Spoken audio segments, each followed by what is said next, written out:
Ladies and germs, Merry Christmas to everybody. Happy New Year's. All the kids got their gifts. All of that happy stuff out of the way. I hope y'all having a very Merry Christmas, you know what I mean? And a Happy New Year if I don't hear from y'all. And yeah, man. It's the late night boxing talks. What's goody Ricardo? What's goody country? What's goody Alfredo? What's goody actual? What's goody old dirty Avo in a building? You know what I mean? And yeah, man. Eparokwa was goody El Coto in the building. You know what I mean? You know what I mean? We out here. Daniel in the building. We out here. I want to appreciate everybody for the contributions to the channel, Cash App contributions, the thank yous I've been seeing in the comment section, as well as the super chats. You know what I mean? Very much appreciated. Was goody Candace? Was goody Jack? And a couple of interesting things that are going on in the world of boxing that I felt would be better discussed in a panel. As far as Jermel Charlo, he's injured, and there seems to be a sentiment in some circles that is capped, that he's not really injured, and that this proliferation of injuries that we see, that Jermel was injured last year. Now Jermel is injured this year. Well, they were both injured actually, yeah, because Jermel was supposed to fight this year. Jermel was supposed to fight early next year. Now they're both injured. Errol's injured. I think Stephen Fulton said that he was in a car accident not that long ago, and that these injuries, there's a feeling, I'm not saying that I agree or disagree, but I've been seeing a tide. I've been seeing a wave of individuals saying that they don't believe that these guys are injured, that they think it's all cap. Like I saw a video from Fred Hawthorne of Barbershop Conversations. He said, I need to see an x-ray because it looked to me like what's really going on is y'all didn't have the money to do them fights. Y'all didn't have the money to do Charlo versus Zoo. You were hoping that the money to do the fight was going to come from the Australian pay-per-view. Would you move Ioka above Bud if he beats Franco? No, because, I would have to think about it because I believe that Franco would be either the third or the fourth world champion, either the third or the fourth. I think it's the third, though. I think that Franco would be the third world champion that Ioka beat, and he has been a champion in 4 weight classes, but to my knowledge, he was not Ring Magazine in none of them divisions. To my knowledge, he was not Ring Magazine, not Lineal, and not Unified. I don't think he was Unified. I would have to check. Like, before I would move him, I would have to go down his record and pinpoint, okay, were you ever Unified? Obviously, you wouldn't have an Undisputed because I would have heard about it. I know he wasn't Undisputed. So I would have to think on that. Yeah, and Parokwa, that seems to be what people are leaning towards, that the reality is that these guys are not injured. This is money related. That's what I see people saying. And I wanted to get the panel's thoughts on it. Do they really believe that Jermel is injured? I saw Stefan Espinoza say that, oh, well, I seen the x-ray and but motherfuckers don't believe you, bro. Like, at the end of the day, like, you could say that shit, but motherfuckers really don't believe you, bro. Like, they not, motherfuckers ain't gonna believe it coming from you, truth be told. So you could say you seen an x-ray, but motherfuckers still thinking what they thinking. You know what I mean? So I'm gonna ask the panel. I want to go down the panel to see, who thinks that he's really injured. And if they don't believe that these fighters are injured, then what do they actually think is going on? Why does it seem like this proliferation of fighters is always getting injured? Because if we're going to be objective, Oscar Valdez said that he was injured, didn't he? He was supposed to fight Navarrete, but Oscar Valdez said that he was injured. And that's why I didn't run with it, because it's kind of like, no, fighters get injured. Joe Cordina got injured. Oscar Valdez got injured. But there is a feeling that with the PBC, it's a proliferation of injuries. That Spencer's injured, Jamal is injured, Jermel is injured. Stephen Fulton said he just got in a car accident. It's like it's always something going on with y'all. Appreciate your base. Happy Capricorn season. You know what I mean? It's Capricorn season. Liam says, happy Boxing Day all. Zoo beats Harrison easily. Just make the fight in Australia. Tony is scared of a Boeing jet. I want to talk about that too, Liam, that I saw an interview with my man. Shout out to my man Shane McMurdo. He's on Instagram. For those of y'all that don't follow him on Instagram. My man Shane McMurdo, he interviewed Tony Harrison. And Tony said, I'm going to play it for y'all, matter of fact. I'm going to play it for y'all.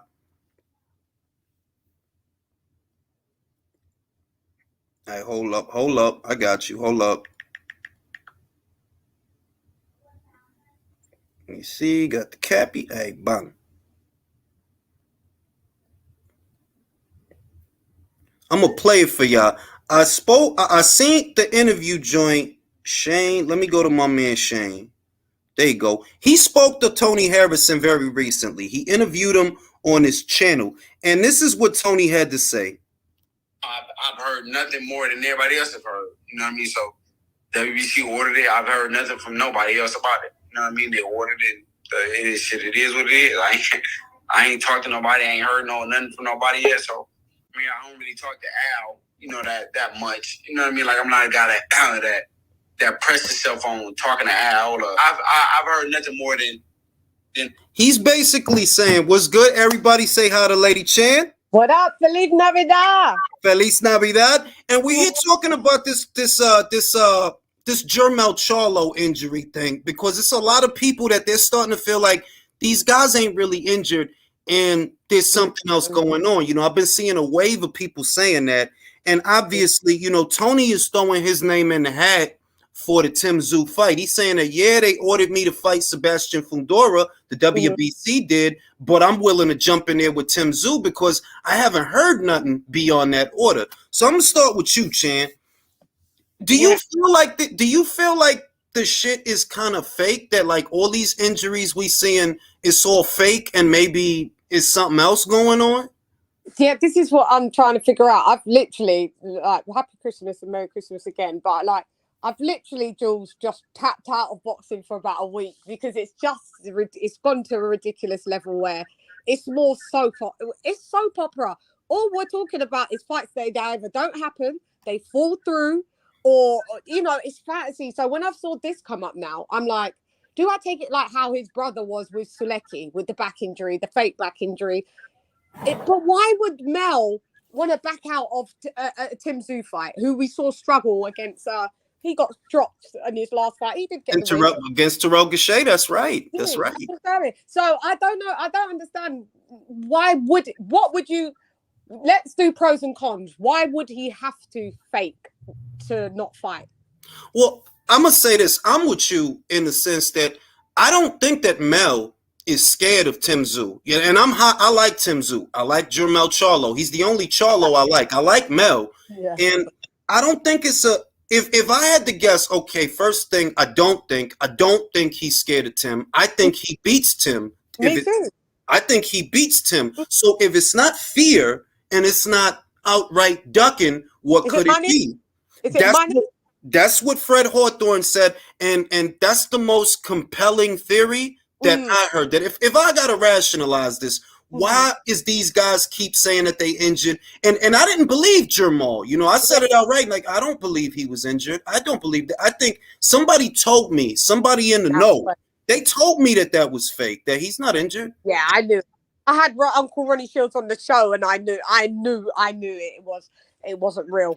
And they told me that, look, Jamal's not injured. What I was told, this is just what I was told, that he was having domestic issues with the missus. That bit of it we knew, that he was having problems with his then wife.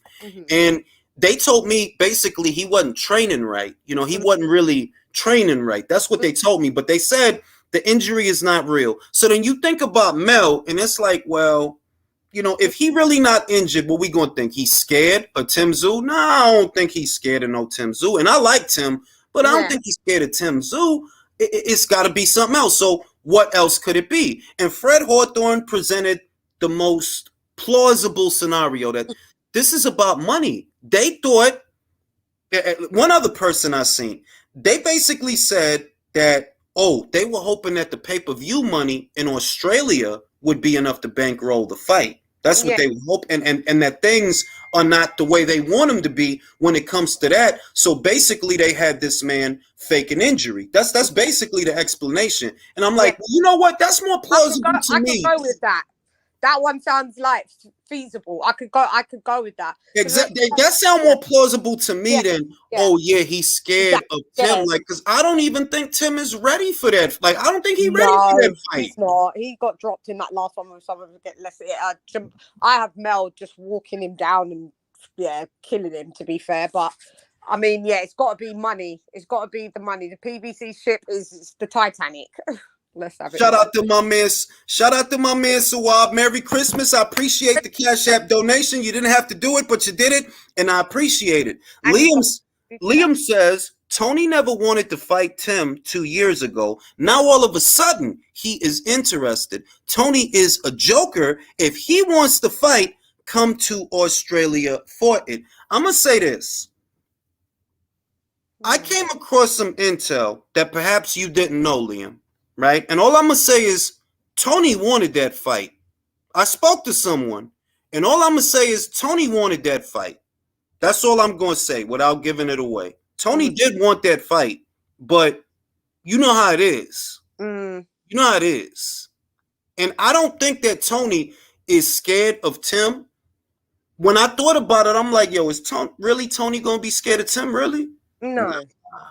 I don't think so. Could be. No, why would Tony be scared of Tim? Not being bad, like Tim ain't a well beater like that. He ain't a killer like that. Where people he could be. This is my thing. Tim shows me he has a champion in him. There's a champion in there. He's not scary. There's people that are champions. You're not scared of them. You know, like their style is like tricky for you. But there's people that are outright fighters that it's dangerous to be in with them. He's not one of them. I'll say this. Stylistically, this is the lay of the land, right? Tony Harrison has two options. He got Sebastian Fundora. That's scary. That one's scary. Right? And he has Tim Tszyu. Now, believe it or not, in spite of the differences in their dimensions, they're both pressure fighters. They're both mid-range, the inside pressure fighters. What's the difference? This kid is 6'5". 6'5", rangy as fuck, but fights on the inside and fucks you up. And Tony fought a guy like that before, Willie Nelson. Willie Nelson was 6'2" at 154 pounds, and Willie knocked him out. So I'm like, if I'm Tony, I would prefer to fight Tim Tszyu than to fight Sebastian Fundora. Yeah. So I just don't think that Tony's scared. And I spoke to somebody that they know Tony. And what they told me is, look, man, Tony wanted that fight. That's what I was told. Hey, shut that music off. Merry Christmas to you as well, Sawab. I see in the comments. I can't type it. Merry Christmas to you as well. Shout out to my man D Styles. Merry Christmas. Appreciate you, D Styles. I'll be on the round table. I'll be on the round table later on this week. Yeah, I think I will be there as well. I think. Yeah, we'll be there again. And yo, y'all gotta lower that volume. Don't get me in trouble. I know. They're these kids. My one's still awake as well. No, it ain't even that. It's the copyright thing. They playing a song, and I'm scared that if that song comes out, you know what I mean, then I'm gonna get in some shit. Yeah. Liam says Showtime and PBC were trying to do the fight on a budget. Just look at the press That's true. They did it on a Zoom call. And you see the thing. Have you seen the interview with Broner? No, I do you know what? I know what it's about, him exposing more PBC stuff, filming him, but I have seen the captions. Literally, I've just looked at captions and not even bothered click Jules. It's because he said that, it was shady things going on and, money stuff, inactivity stuff too. He mentioned that like they got guys sitting out. Yeah. He said it in a way where, it's not like an injury thing. Y'all are doing that. And coincidentally, I've always believed that these periods of inactivity that you see with a Thurman or that you see with a Danny Garcia, that you see with a Jermall Charlo, these are cyclical. These are preordained that somewhere there's a dry erase board that says, okay, you fighting this year and you not. And you fighting this year and you not. And that's kind of how it looked to me. It's some budget shit. God. So what is the schedule? You will know. What's their schedule? What's Fox's schedule looking like and Showtime's looking at like at 2023? How many slots have you lot got over there? Look, Fox, the rumor is still the same. That Fox is done. That's the rumor. Whether or not it turns out to be true, we'll find out next year. But the rumor that I've heard over and over is Fox is done. They are done. Now, Showtime schedule, that was supposed to be Davis versus Hector Garcia. Yeah. Charlo versus Zoo. Benavidez versus Plant. Yeah.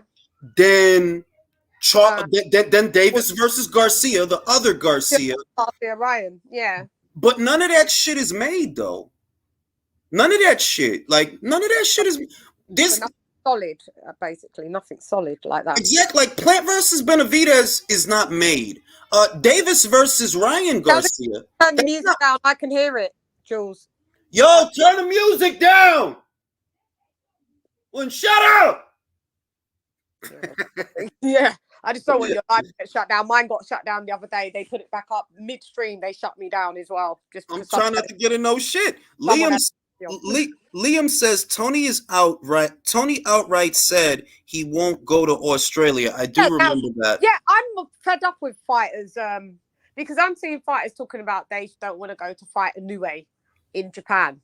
Why not? It's world boxing. Sorry to deviate. I was just assuming. No. Because that's another talking point that I want to raise. It's okay for Denzel Bentley to come to America to fight a guy that don't even sell in America in Yanni Beck. Oh, he got to come over here. But if an American that don't sell shit in America got to get on a plane to fight a guy that do get money, oh, you too much of a princess. Yes. The belt says all of that. The belt says world. It starts with world at the beginning of every organization. World. W. Because they still think that America is the center of the. And I've been saying this for 3-4 years. They think that America is really the center of the universe. They think that this is the 80s and this is that America. No. In boxing, America is one of the more unstable markets. The UK is where it's at right now, and Japan to some degree. And as well, yeah. I mean, yeah, it's just xenophobism. That's what I see. That I'm like, Denzel Bentley did not have to get on no plane to fight no Yanni Beck because Yanni Beck is not a draw here, but he did it. Josh Taylor, he came after winning the World Boxing Super Series. Yeah. Did he act like a princess and say, no, you have to fight me in the UK? No, he came to America. He fought Ramirez. What's the problem? Yeah. AJ came to the Garden. AJ came to the Garden, right? And he lost. It's not the point. Yeah, he still came. People keep clowning. He still came. Now, which fight of Wilder versus Fury? Which one of them fights was in the UK? None. Nada. Zero.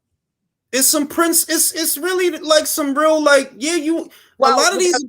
And listen, that's why a lot of these American cats is not getting money. It's the ones that's acting like that. They don't want to move. But now they're starting to realize, especially the PBC fighters, now that it's all going a bit pear-shaped. You got Wilder and Shelley Finkel saying that they are more than willing to come to the UK to fight AJ. Yeah, I bet now that you fucking 37 and you had 9 surgeries to the same arm and your best option is Andy Ruiz, I bet you willing to come to the UK now. AJ should say, it's only because we want that fight, but AJ should say, for all of this last 5 years of this rigmarole, he should say, up yours, fuck off, and trot on. If I'm AJ, homie, I will get to you when I feel like it. Why? When we emailed you before the Hellenius fight. You told us that you was busy. Well, guess what? Yeah. We busy. Estoy ocupada también. You know what I mean? Now, Hot Boxing says, happy holidays to everyone. Peace and prosperity to Jules and Chan and all the other boxing degenerates. That's right. We are boxing degenerates out here. You know what I mean? Shout out to everyone with your donation. Shouts out. Merry Christmas to everyone. Yeah. Napoli says Merry Christmas, Jules and Chan. Bless up. And it's like AJ. He should tell him to piss off. A guy who never needs to leave the United Kingdom because he doesn't need to leave the United Kingdom, He doesn't. He can make all his money right. If Wilder was making the kind of money, no, not even. Wilder don't make the kind of money that AJ make in the UK. No. But AJ done fought in Saudi. He done fought in America, right? And everywhere in the UK. Saudi, fucking Dubai, Emirates, whatever it is. Yeah. So how does a guy who don't sell what AJ sell? Oh, now that you got your ass beat 2 times, you ain't got no belt. Your best option is Andy Ruiz. I bet you want to come to the UK now. If I'm AJ, I tell you, blow dick and wait while you wait. Yeah, I'll get back to you in 2 more years. Exactly. Now I'm gonna shoot the chat to the link. I mean the chat to the link. The link to the chat. Enlace it to the chat. Yeah. Yeah, I mean. Napoli says, "What are your thoughts on Sulem Urbina's shock loss to India Smith recently?" I'm privy to information that y'all not, right? Yeah, I don't know. And the most I'm gonna say is she got sick well over a week before that fight. I know because she told me she was losing her voice. Now, it is what it is. You know what I mean? You could do and feel with that information how you want to feel, but I knew she was sick going into that fight. The same way I knew that Ebony Bridges going into the O'Connell fight, her right hand was fucked up. It's been fucked up. Yes. I think it's been fucked up from the last fight that she had. It's been fucked up since the Ganglaw fight. Okay, yeah. So that's what, 3 fights back. Yep. And I knew that it's like it's not excuses, but it's more like I know Sulem if she healthy, she beats India Smith if she healthy. But she was not healthy in that fight. Yeah. That's not an excuse, it's a reason. There's differences between excuses and reasons. Yeah, like I'm not gonna make excuses. All I'm saying is I know if she was healthy, she would have won that fight. Yeah. She got sick. She got sick a week before that fight. She was losing her voice. Yeah. And I'm like, yo, B. Yeah. Merry Christmas, you guys. Merry Christmas, lovely lady Chan. Merry Christmas. In Uzdanya and country. Evo Day. Merry Christmas to everybody in the chat and the panel and everything. I'm just Merry Christmas and a Happy New Year and all that fun stuff. You know what I mean? But look, I'm gonna also say this, right? India deserves, I'm not going, because Sulem is the homie. So if I'm biased, so be it. I don't give a shit. One call me biased, I'm biased. I don't give a shit. That's the homie.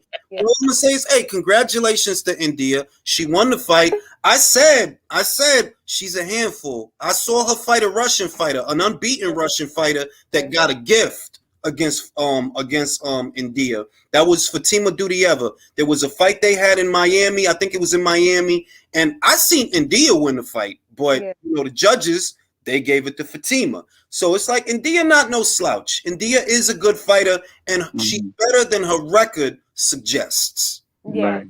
Yeah. She won that based on activity. It just speaks to the level of like caliber that Sulem is, because she's fought on bigger shows, so she kind of took that fight as all right, this is my chance to make a statement. Yeah, it was more like, look, man, boxing is fucked up and shit happens. And all I'm gonna say is the fighter that I seen fight Naoko Fujioka. The fighter that I seen fight Marlon Esparza. That fighter beats India Smith. Who's that? Fujioka? Is that the woman? The woman? Yeah, it was a Japanese champion, 4-division champion. Yeah, and she lost the other day, not too long ago. Exactly. You know what I mean? So I just know that's a fighter that is much better than they showed that night. If you watch the fight, after 3 rounds, she was breathing with her mouth open. I knew I figured something is not right. Yeah, because she's got the flu, effectively. Everyone had that flu. Everyone had it. But people, and it's like, look, like all I'm gonna say is, like I said, if that make me biased, so be it. But I said in the Loma fight, when you go in there, you assume the responsibility of what happens. So it is what it is. But I'm just saying, if they fought again and she wasn't sick, I would go with Sulem to win the fight. Yeah. Yeah. Yeah. It just be like that. So now, fellas, we know that Jermel is injured. Now, I wanted to raise this to y'all, that basically, I don't think he's coming back to 154, guys. I don't. He said he's staying. I don't believe it. And you know why? He got to do 2 months with a cast on his hand, right? Yeah. And then after the 2 months, he got to do rehabilitation for the hand. By the time all that shit happens, it will be over a year. Tim Tszyu is going to end up fighting somebody else. You see what I mean? Oh, It's country. You tell me. Do you think Charlo gonna fight him straight away without a tune-up? No. If anything, I mean, I don't think I don't think Mel's afraid of Tim at all. I think that actually this is doing Tim a favor so he can develop more. I don't see him fighting Tim right away without the tune-up. I think they need to make him a champion in recess until his injury heals, if the injury is real. I mean, from what you guys were saying, it doesn't appear to be, but I don't know. But if he's going to be out for like a year, then he needs to be a champion in recess. And this is what I mean. This is what I mean. That his last fight, which was the Castaño rematch, that was in May of this year, right? So we already know he's not going to fight the first 2 months of next year. We know he ain't going to fight no motherfucking January or February. And then in March, he probably going to be doing rehabilitation, right? So how long will it be before he's cleared to fight? And then how long will it be for them to reschedule the Tim Tszyu fight? Are we now saying that Charlo will still be at 154 at the end of 2023? Is his hand broken that badly then? Like, wait, it will take him out for a whole year? Well, he said he'll stay at 154 the rest of his career, allegedly. He did. But do you believe that, Esau? I mean, yeah. I mean, think about it. Julius, think about it. He's going to go to 160 and do what? Be where Jamal's been all these years? What's there? Be Carlos Adames, bro. Okay, and that's it? Yeah, I'm telling. Let me give you out a theory. Mm-hmm. I believe that after the Thurman fight, Spencer's going to move up and fight either Murtazaliev or Sebastian Fundora. I believe that Jamal's going to move up to 68. Jamal's going to move up to 60. He's going to fight Carlos Adames. And he probably going to beat him because I think he's a better fighter than his brother. Yeah. Jamal, they might move him into an Andre fight that now doesn't mean as much because they're not champions anymore. But I think he would fight Andre before he fights Benavidez. I think that. Especially the way he ran from Benavidez. My thing is though, when you look at the line of fights for Mel at 54, if he chose to stay, it's just more money and a series of fights that'll actually be good for him compared to 160. Like, bro, you're gonna fight Adames, that's nothing. And then we're going to fight Lara. When you think about it, it makes more sense because he's already put the work in at 154 too. So he's already got the experience. He's already battle tested. I don't think it makes sense. Both of them. He's too active to be. I mean, when I say active, I mean like he's on fighting. He's not like his brother that not fight. I don't see 160 as a good move. I'm gonna tell you why. The problem is that Carlos Adames is in position, right? Maul don't want to fight Adames. Maul don't he don't want to fight Adames, bro. He don't want to fight that dude. Maul don't want to fight nobody. Is Adames the one coming off of retina damage? Now, Adames is the one that went in there with the same Juan Montiel that Charlo fought and beat the shit out of him. And beat his ass. Yeah. Now you think about it. Maul has been out a whole year. He sat out a whole year. When he come back, his first fight is going to be Adames. Hell no. They're actually saying Sulecki fight has been made too. According to the WBO rankings, I just checked it for 154. If Maul moves up, Tim Tszyu is going to fight either Tony Harrison, who's number 3 in the rankings, or Bakram Murtazaliev, who's number 4 for that vacant crown. Liam Smith's number 2, but that ain't gonna happen because he's stuck with Chris Eubank. He's stuck with Eubank Jr. Wait a minute, I heard someone mention that Sulecki fight. Wait, wasn't that canceled? That's made. I got that word. Yeah. I got that word 3 weeks ago. Who's he fighting? Yeah. First quarter of next year. First quarter. My thing is this. That's a pay-per-view fight right there. Hold on. It is. I'm buying that shit. My thing is this. Okay. You fight Sulietsky, right? You fight Sulietsky. You going to stick around for an Adames fight though? Nah. That's the epitome of high risk, low reward. It was canceled because of low ticket sales. I don't see it, mate. Bro, I'm just saying. Who here think that Maul he just gonna fight Adames just because the WBC said so? They didn't even say so. It was funny. They didn't even say so. Well, that's really any better. But when the time comes, because remember, we thinking if we saying that okay, Maul is gonna fight Sulietsky next, that would put an Adames fight anywhere between 6 months to a year from that fight? Because you know how PBC schedules are. You fight once, you might not fight again. You won't. Yeah, exactly. So what we saying that? So what we One saying and done. that all right? He gonna fight Sulietsky, and 6 months to a year after that, Adames just gonna be out here floating. Now, if anything, I think Adames the next one that ain't. I don't know that Adames is gonna fight next year. I was gonna say, honestly, you know what they might do? They might just shelf him. Yep. Get the problem out, bro. If you get the problem out the way completely, what is there to worry about?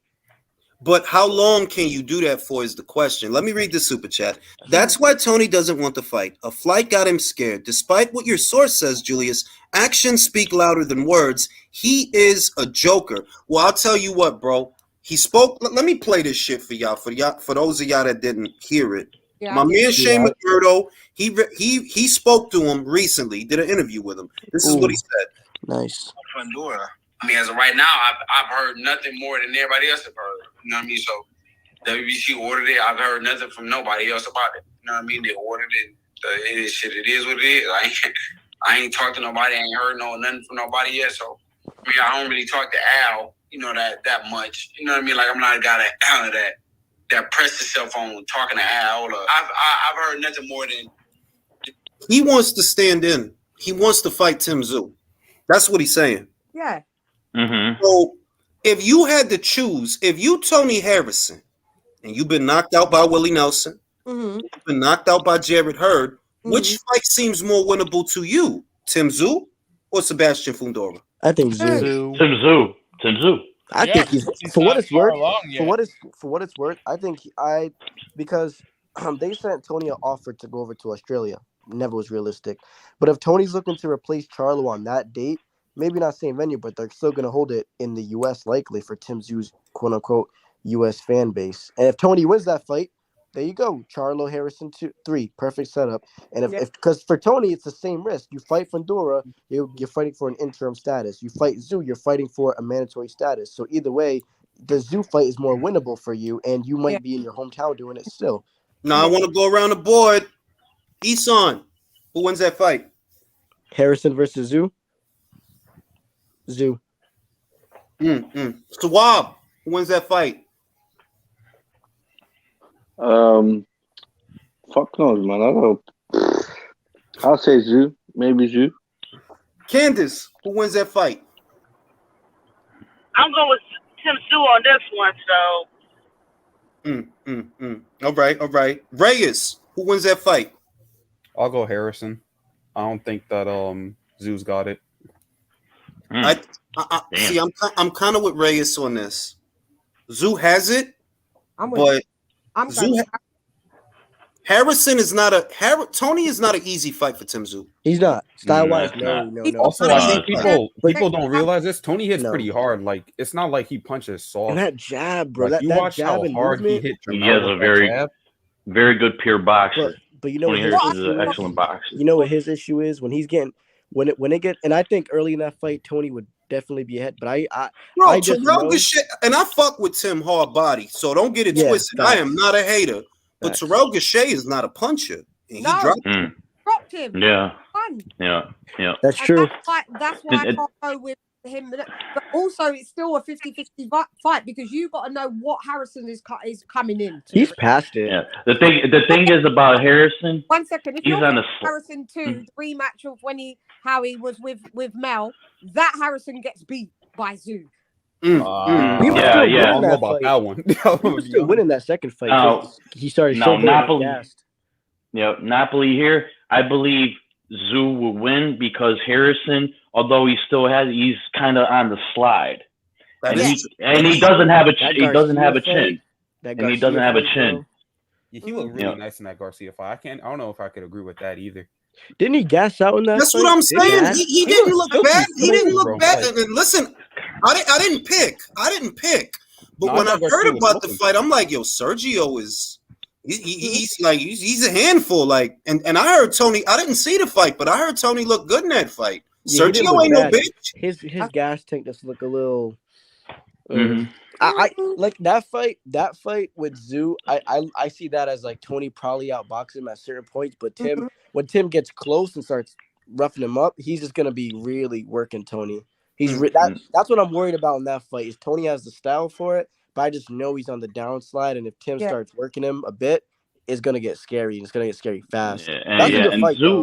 No, it's a fair point. I said this at the top of the show that Sebastian Fundora and Tim Tszyu, they're both mid-range to inside pressure fighters. What separates them is that Sebastian is 6'5", bro. That's Willie Nelson all over. Freakishly tall. Freakishly. For 154, it is. Fedora is Tony's nightmare, in my opinion. That's a terrible matchup for him. It's Willie Nelson and Jarrett Hurd all over again. That's what it is. Julius, he's gonna be trying to back foot jab Fedora and get an uppercut in his life away, dog. For real. And Fedora is a southpaw.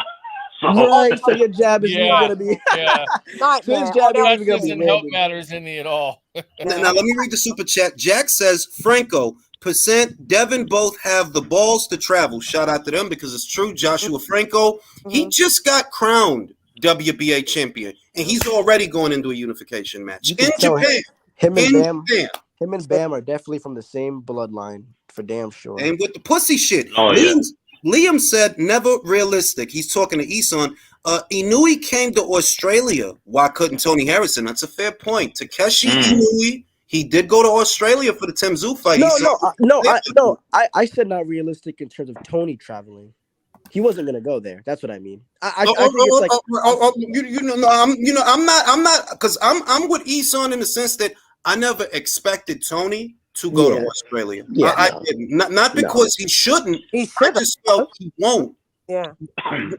Yeah, I mean, now shout out to Openda Gates. I appreciate that. So I want to keep going around the board. Avo, Tim Tszyu, Tony Harrison. Who wins the fight? I kind of got my money. I don't know. I mean, I got my money on, I think, Harrison, because Harrison on his best day, he's a world champion. And I remember the one thing they kind of had in similarity was Gausha. And it's like Tszyu did not look that. He didn't impress me. Like Tszyu control, I think again. I just think Harrison outclassed him for now. My opinion could change on this. Those are two very. You could win the fight. Yeah, I think. I edge it to Harrison. I think if honest, because Harrison does stupid shit. It depends how he comes into the fight. If he comes in on his best day, I do think he outclassed him. If he comes in on his one of his other not so good days, he'll lose. I don't know. It depends on the mentality right now of Harrison personally. All right. Let me go to Virtuoso. Tim Tszyu, Tony Harrison, first quarter of next year. Who wins the fight?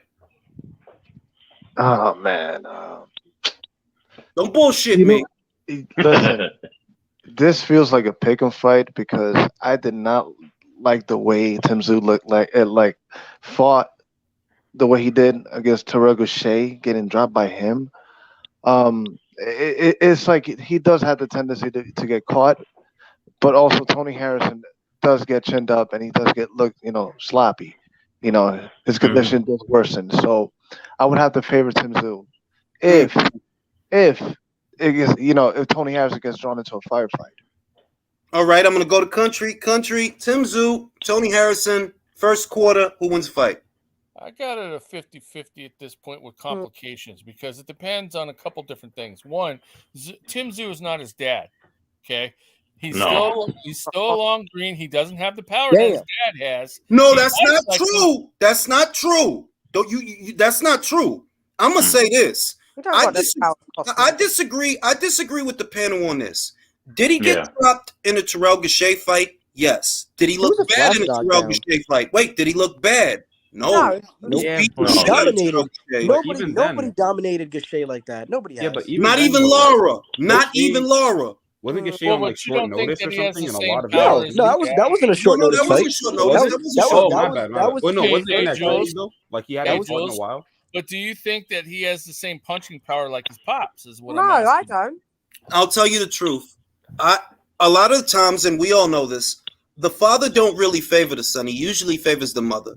With Tim and Nikita, I could wholeheartedly say yes, they favor their father.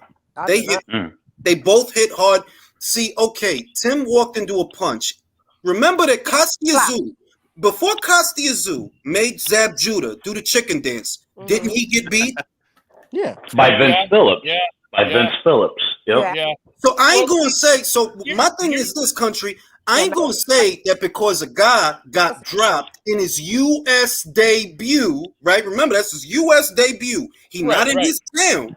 I'm not going to just be like, oh, well, you got dropped, and those is extenuating circumstances, and the rest of the fight, you dominated. It wasn't a question. Here's the thing. Here's the thing. And this is what I mean by complications. If Tony Harrison can take the grit of Tim Tszyu, he can win the fight. He can't. But he has the stylistic edge. But if he can't take that and he gets caught like what happened with him in some other fights, Tszyu's going to take him. So that's why I'm just going to can I remind you, country? Willie Nelson knocked him out. Jarrett Hurd knocked him out. Bro, I'm be real with you. I got Tim knocking him out. Yeah, but Jarrett Hurd is a bigger. Oh, I'm not saying that's not possible. I'm just saying it depends on certain factors. A bigger puncher, though, Jules. To be fair. Wait, who? I disagree with this. I disagree with you on this, Chan. Carlos Ocampo don't go the distance with Tim Tszyu. No. He don't. I don't think Jarrett. I don't even think Jarrett Hurd is a bigger puncher than Tszyu. And the reason I brought up Carlos Ocampo is because Sebastian Fundora, he looked like doodoo with him. Yep. No, I'm saying that he's a bigger puncher than Harrison. Wait. Who's a bigger puncher than who? Who's a bigger puncher than who? Who I just mentioned, who's just come out of my head. Jarrett Hurd. Yeah, Jarrett Hurd. Yeah. Oh yeah, I agree with that. Jarrett is not a big Hurd is a fucking. He's a cruiserweight at 154. Yeah. By the way, AJ sends his love and Merry Christmas to everybody, but he's at work, so he couldn't be here. Okay, Merry Christmas to everybody, by the way. Shouts out to AJ. Now, Liam says this. Liam says Tim started slow with Gachet and got caught being a little naive. He then went on to dominate Gachet, who didn't want to exchange, which is true. That he to me, like, I don't think, it doesn't look good that you got dropped. But the rest of the fight really was just Tim beating the shit out of him. The rest of the fight. That's the only round Gachet won. Yeah. But you know, I didn't see Gachet won around that. They had that fight kind of close, and I was like, dude, he only won that one round. They didn't. I felt that they were trying to take the interim away from Tim because it's a more controllable situation if the interim is a PBC fighter. An American. Exactly. I felt like they were trying to, but he made it so one-sided that you can't really like it. I didn't see Shay went around after the first. I didn't, and that's why I don't put too much. And that knockdown was a flash knockdown. It was flash.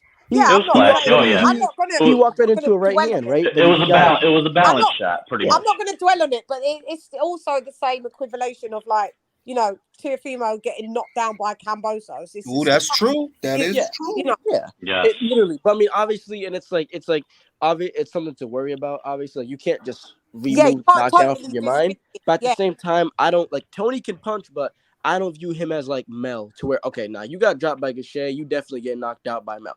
Tony is a little bit different. It's a little bit different. Yeah, I do agree with. I agree with that. Yeah, Julie. I honestly I like Tony a lot, but I see him boxing well at points, but because he's not gonna keep Tim off him for real, and I think he's gonna get stopped late after a couple body shots, especially.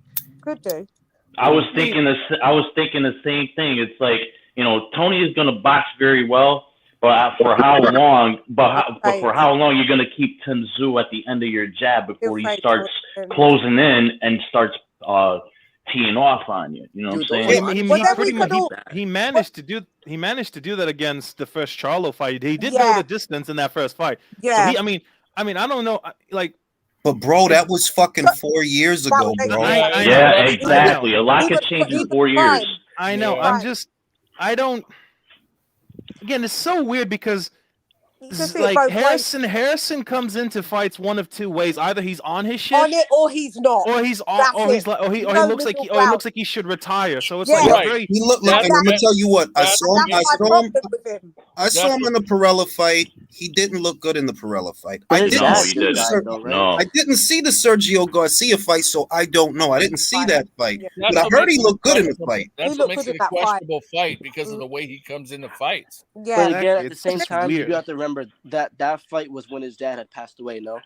Yeah, That's it was. I saw that That's fight, true. and it was. That's true. So and then after that, he did look good versus Garcia. So, but he's on the downside for sure, no doubt about it. But that's what I believe. Yeah, he did look better. He did look better after that fight. But so, I mean, I think we all can agree it's a great fight because look how we're going back and forth about it. We don't really know how that shit can go. Yeah, but the other shit is this. Yeah. This shows us. It's not like the WBO. It's not like the WBO told Tim that you have to fight Tony.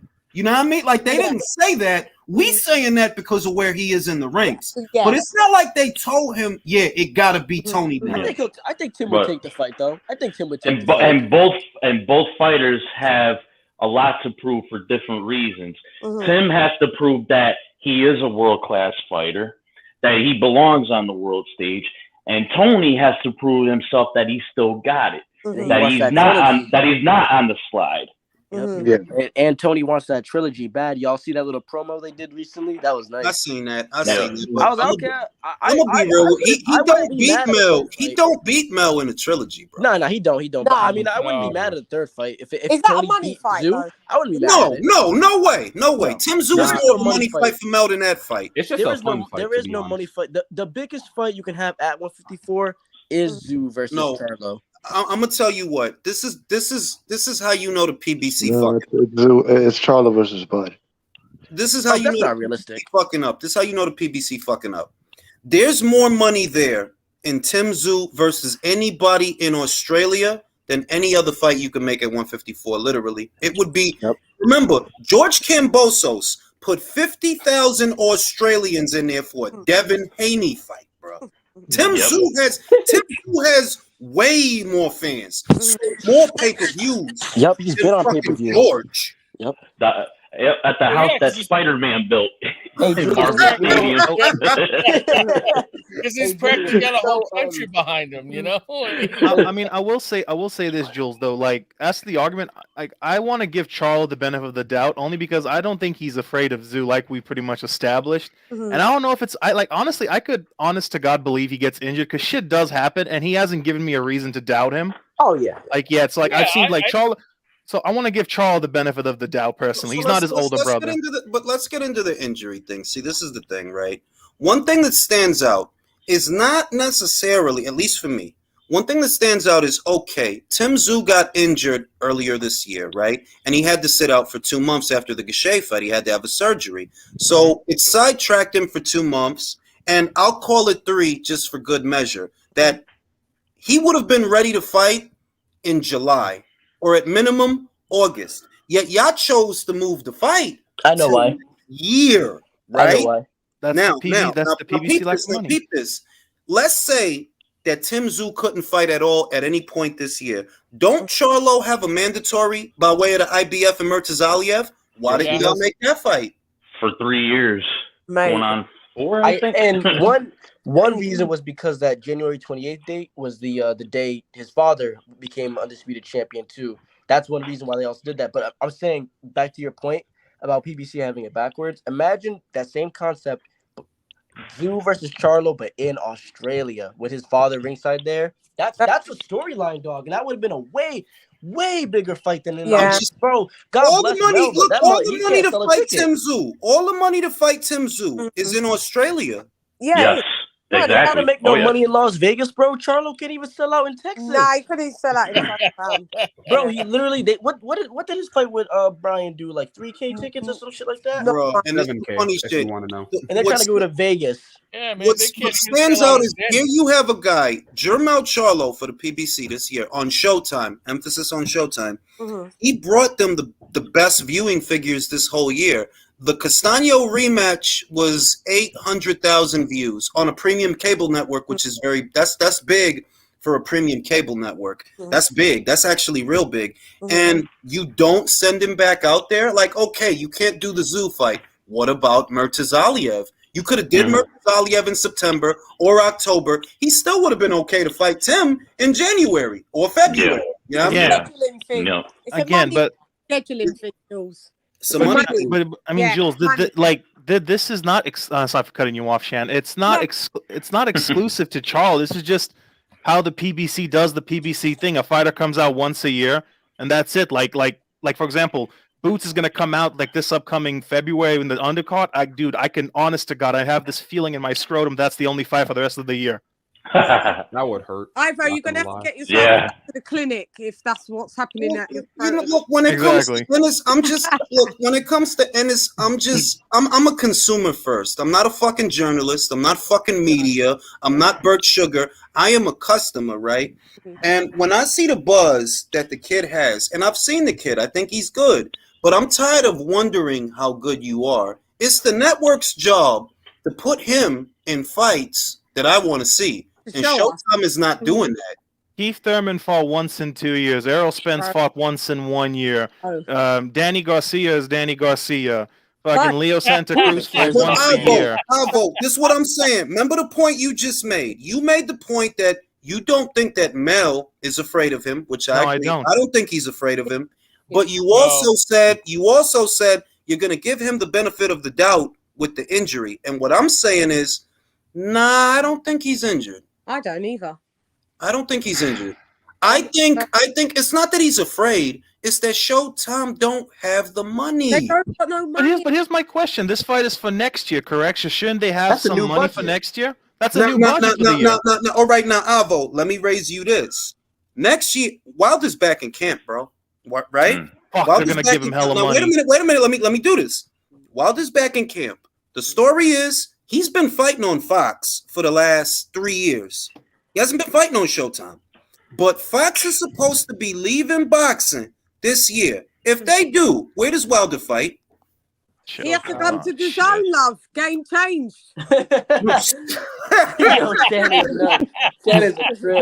But here's my question: if he does fight on Showtime, given his I don't think anyone can say those were good pay-per-view numbers. Do you honestly think they're going to pay him his $15 million that he wants to fight? No, but I'm thinking that whatever they have, I'm thinking that look, they got let's quote unquote major, right? All right. Wilder versus Ruiz, probably in February, right? Around there somewhere, right?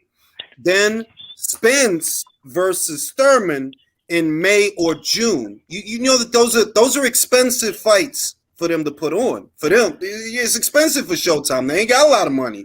So I'm like, they probably slowed up everything else they had going on. Like, nah, we gonna move that out because we got Wilder and Ruiz, and then after that, we got Spence. That's gonna cost a lot of money, dog. Wilder and Ruiz gonna cost a lot of money. For them, for Showtime, yeah, because they don't got money like that. You know, when it comes to Boots, you know what move of his really killed me this year? Dog, you had all this time, and you could have been petitioning for Stanionis. Y'all on the same team because Probellum Schaefer are cool with Al, Stefan, and Showtime. So, and you know the BA in terms of mandatories is next, and you know the IBF. God, bro, when is that going to be due? 2024. Bro, Espinosa is just a fucking cock blood. So you were number 2 in the WBO. Virgil is jumping out the number 1 spot to the BA. Crawford's mandatory is due the first half of 2024. If you really were looking for smoke, you would have stayed in the WBO rankings and petitioned for Crawford in the first half of next year. But what did you do? What I've been saying. You going for an interim versus Karen, the Ukrainian, that's not going to be due mandatory until 2024. So what I've been saying. He skirted around all the smoke. Literally, he skirted around all the smoke. I'm tired of hearing about this. What I see, and it's not hate. It's just the truth. All right.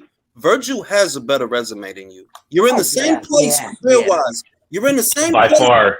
But he has a better resume than you. And look now, he beat an unbeaten up-and-comer in Michael McKinson in his last fight. That's a good fighter, Michael McKinson. Yep. He's a southpaw. He's a tricky one, right? And now what he about to do? Another unbeaten fighter. Bro, Stanny, again, Stanionis is an easier fight for Boots to have had over Virgil. Virgil with a whole different network, and Virgil was not even in the BA like that. But he do? He jumped to a whole other sanctioning body and petitioned for Stanionis. But Boots, on the meanwhile, you could have been Crawford's mandatory within 6 months. But what did you do? You chose to wait until 2024 for a vacant belt versus Karen the Ukrainian. You tell me.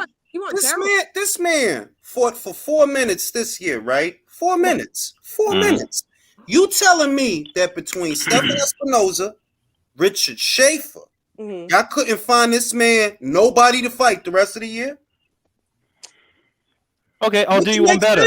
I'll do you one better. Let's circle on back to Jermel Charlo. You made a million people watched you fight Castaño for free, and instead of capitalizing on it, you sit out for the rest of the year. This is the point I'm making. When it comes to Boots, I'm becoming impatient. And the reason I'm becoming impatient is, they got you beating Spence. They got you beating Crawford. They got you beating. Hold on, let me finish. They got you beating the whole division, and you ain't fought shit. Yeah. Shit. You ain't fought shit. Cody Crowley is his best win, right? I think it's Castillo Clay. I think it's Clay. Castillo Clay.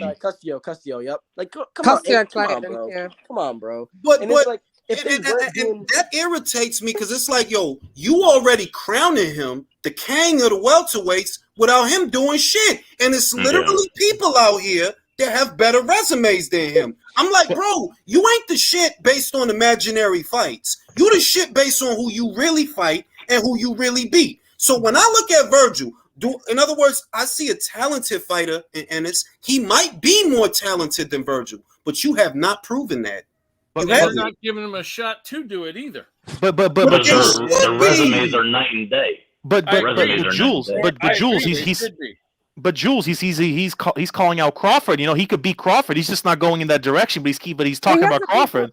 Hey, Bud ducking him though. But Bud ducking him, man.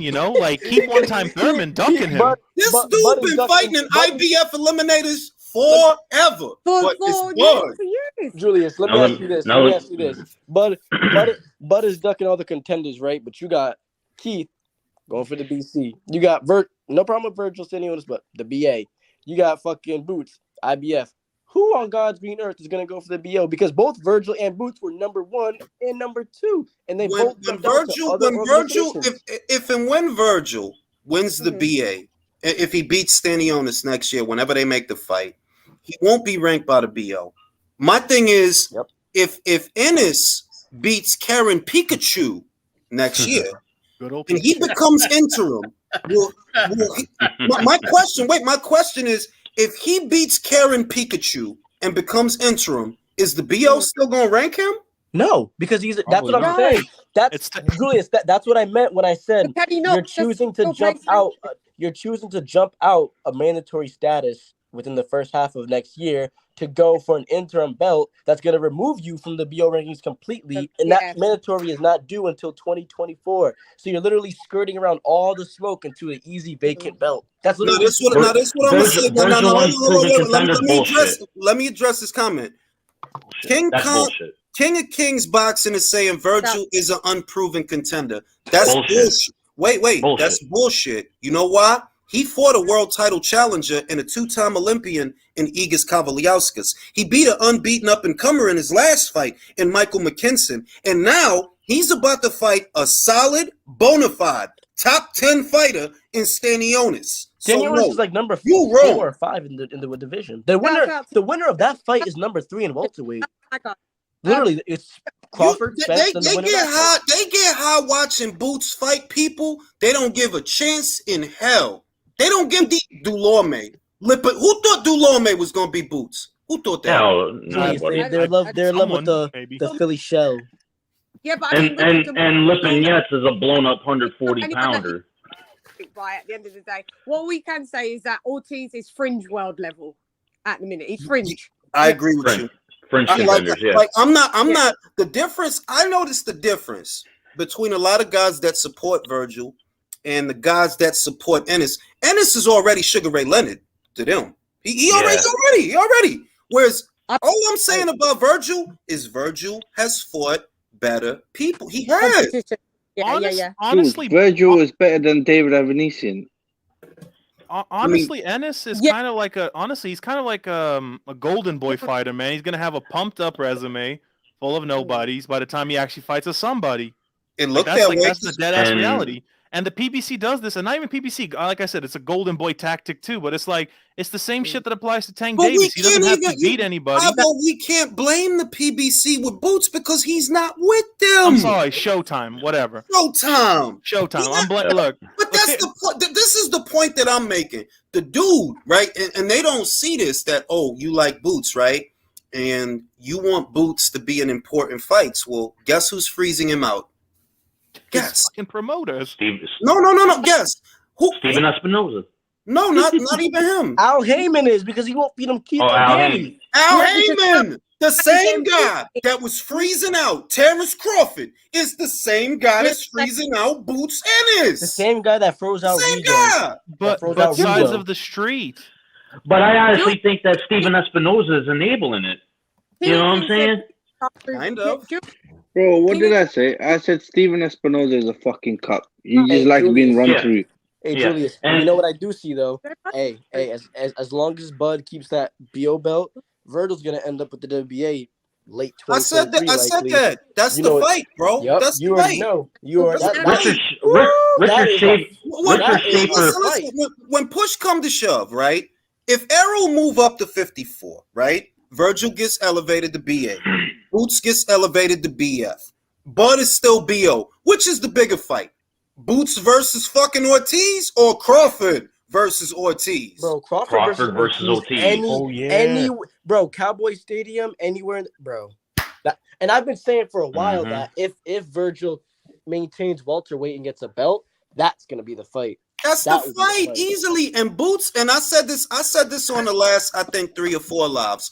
It's not against him. It's the lay of the land and where you are. You on Showtime, bro, and you box exclusively for Showtime. But for whatever reason, you can't get none of them other fighters that's there on Showtime. For whatever reason, I don't care why. You're not getting them. So if Errol leaves, not that you were ever going to get him because you weren't. You don't get Thurman. You don't get Errol. Danny's hiding out at 54. Don't start talking about Crawford. Don't start talking about Crawford because you are exclusive to Showtime. You couldn't go to Black Prime if you wanted to. If Showtime wanted to get you a Crawford fight, they have to make the offer. It's not the other way around. You exclusive to them. Did they make Crawford an offer for you? No, Ray. So what are we talking about then for? What we talking about? I agree with everything you said except for one thing. Danny Garcia is a top 10 fighter at 160. Don't you fucking... He's like number 6. He's like number 6 in the NBA. Jules, have you seen the rankings that is it ring Ivo? What was it when we was on it's BA. Bro, they're really about to do Laura versus DSG at 156. No. What the fuck? Isan, you gotta wait. The WBA has ranked Danny Garcia as top 5. He's in the top 5 of 160 division. Hey, when man, has he fought in that division? Hey man, they got Sergio Martinez at number 3 right now. They've got Martinez. Bro, listen, bro. Yes. A 46-year-old Sergio Martinez being top 10 at middle makes more sense to me than Danny. You didn't beat shit. He never even fought at middleweight. He hasn't fought at middleweight at all. But you guys are all dumb as hell. You see, you misunderstand one thing. Spence beat Danny, and as a result, Danny is now a top 10 killer. It's the Luis Ortiz complex. Easily. Bro, Sugar Ray Leonard don't go 5 rounds with Danny Garcia, bro. Julius, I agree. He might get him out in 2. Triple G gonna duck Danny Garcia. Let me say this.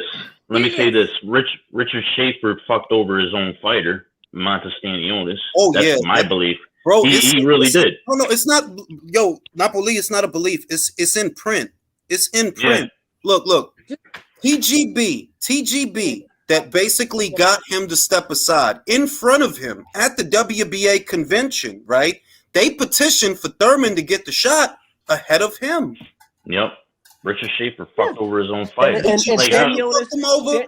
TGB fucked him over. It's obvious. Like, bro, you finna lose. You know you about to lose the Virgin, right? You know you about to lose. Even if he doesn't. It's like, yo, I'll be like this. I'm like, you're supposed to be my promoter. Why would you let them do that to me? What the fuck is wrong with you? Now here's the other thing. It's not now he's a pro bellum fighter, unbeknownst to most. You know, people think of Stanionis as being a PBC guy because he's always on PBC shows, but he's not a Heyman fighter. He's a pro bellum fighter. And pro bellum was doing shows. They did do shows. Like they had a Sonny Edwards fight in the UK, and I'm like, well, wait a minute.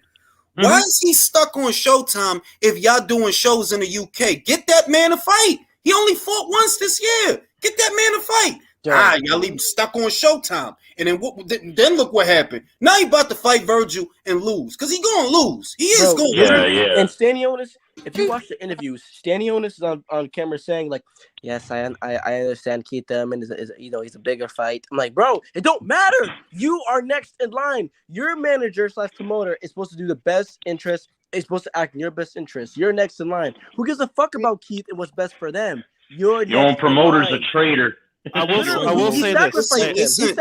Listen, he's repeating the sales pitch that they told him because he's being brainwashed. And the most that I could hope for him, honestly, the most I could hope for him, I hope you at least got some step aside money out of this, because if they did you the way that it looks, you got fucked with no Vaseline, basically. Listen, he was supposed to been mandatory since the end of 2021. He been mandatory. This whole year was a bunch of bullshit, literally, for Stanionis. Now you're finna get knocked out by Ortiz later this year. Look. From a point of view, you guys are right. He did get effed, like obviously he did. But from another point of view, it's like, hey, you took the step aside money. I don't care under whose guidance and a request you chose to take it aside. No. Did he get step aside money? Well, the first time, the first time against no. Listen. Getting the WBA to play ball, that don't always mean you got step aside money. Well, remember when he said you're welcome, Merry Christmas. Remember? WBA got step aside money. That's what it is. Look, but you know what I don't understand is, if you're a manager, why are you fucking up your own fighter? Like, wouldn't you get more money later on? Bag money. Because but they get more money later on when their fighter's bigger. The manager's more interested in their own interest than the fighter. That's why. Yeah. I got somebody trying to join. Is anybody trying to drop off? Because I got somebody trying to join. I'll hop off, Jules. It's been a pleasure as always. Always a pleasure. Merry Christmas, my dude. Merry Christmas. At least Navidad. Love you, Merry Christmas from the Uzgana. Season's beatings. And my thing is this. Even if you got a little bit of step aside money, right? That don't get you the same money as getting the fight for the title. See, what if you would have got your title shot, right? In this hypothetical world, let's say you get your title shot with Ugas and you actually beat Ugas. That gets you different money than just, here's $100,000 and please leave our guy alone. No, if you have a title, bro, you might get a 7-figure purse. So he got fucked, bro. He really got fucked. Yeah, he got and now fucked. He's about to get knocked out, bro. And you know damn well, like Gilberto Mendoza and the WBA and Al Haymon and the PBC are always going to be, in bed with each other. You know what I'm saying? Listen, it's obvious by now because at the WBA convention a few weeks ago, right? They literally asked, "Yo, can the WBC's mandatory go ahead of yours?" And they said, "Yes, he can. Yes, he can." Now peep the shit. Keith Thurman didn't come back till this year, right? Yeah. Stanionis was mandatory already last year. Yeah. Why are y'all letting Keith go ahead of him, bro? Fuck all that. Before it even gets to who's next in line as the mandatory, dog, Keith, since 2019, you have fought one junior welterweight who was not ranked at 147, and you weren't even. And when you lost to Manny, you weren't even a WBC champion. So how are you highly ranked, anyways? The fact that Keith Thurman even is a mandatory is clear corruption. It's chicanery. Chicanery. Dog, you have not fought a welterweight since 2 or 3 years. Think how it sounds. In the last 2 years, the only guy you fought is a dude that got knocked the fuck out at 140 in the last 2 years. By a 135 pounder. By a lightweight. Straight 100% shenanigans. And that is enough for you to get a title shot, not even this year. Next year. Hey, Julie, so don't forget. You went 12 rounds with him, Jules. Discussing that, guys. We know that. We know that us discussing that bit. We know it's corruption. It's long. We've already established that. It's just crazy to me. It's just crazy to me. And the other thing is that as boxing fans, now none of us here are dumb, right? No. Keith Thurman. Oh, no, there are dumb people. They still Not think at that all. they keep this Hold on. money. Keith Thurman is not a fighter, is not a welterweight that I want to see. In fact, the only way you could really get me to sit down and watch Keith Thurman is if he tests himself against Boots. Why? Why Boots? You got to prove that you still got it, bro. And fighting Barrios don't prove that. You got to prove that you still got it. Now hold up. In turn, Boots got to prove that he's on the level. You need to fight a former welterweight champion, right? Yeah, that's how that goes. They're at a crossroads. And Can we're I not. take a hot take out there real quick? Hey, Can I take a hot take real quick? he did. Go ahead. Cody Crowley is a much harder fight than Keith Thurman for Boots. I'll just let that one go out there, bro. Whoa. Hey, before you guys even think about questioning me, Yo, how many times did Mario Barrios Damn, land now on you Keith? got my brain working. How many dog. times did Mario Barrios land on Keith? I'll count it for you. Yo, Once. Keith He landed said once that. to the body, Listen, and he said he would have fell down if he punched him again. Yep. That is Keith terrible. did say that. He did say, man, yo, Keith is done, bro. But Yeah. and this is the other thing. Now this is the other thing. This is the other thing. They want to charge me, you, everybody on this panel, $80 for Thurman versus Spence. Do you feel that that's a pay-per-view fight? I'm streaming that fight. Nope. Bro, even fucking Errol Spence is gonna use the Fire Stick for that fight, bro. Spence ain't even gonna buy his own pay-per-view. He knows it's some bullshit. I wouldn't pay $80 in Monopoly money for that fight. Now I'm gonna say this. I heard a rumor, and this is just a rumor, so I'm not gonna present it as a fact. It's just something that I heard. It's just something that I heard, right? That basically Al Heyman doges Stephen Espinoza. Normally, the relationship between the network and the promoter is the network has power to decide, no, we want this fight because we feel that this fight will get us better numbers. Whereas with Stephen and Al, it's the reverse. It's Al pulling the strings and Stephen going along with it. And when you think about it, it's like, it gotta be that way, because why the fuck is Keith Thurman getting a Spence fight? Motherfucker, you should be fighting Boots. We gotta build his future. We invested in him. You supposed to be him. What did I say 2 minutes So ago? what's the update on that? Hasn't Spence is Spence been told that he has to fight now? Has he been ordered with the IBF?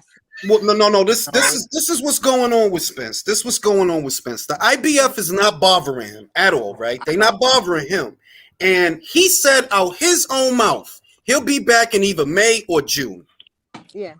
May or June. But they stripped Joe Cardina, right? Bro, That's but what I'm first, saying. Errol Spence needs to give birth to that child, bro, because he looks 6 months pregnant. He looks fat as hell, bro. God damn. Hey, now we got King. We got King of the Kings in the building. So let's go to King and let's get King's thoughts.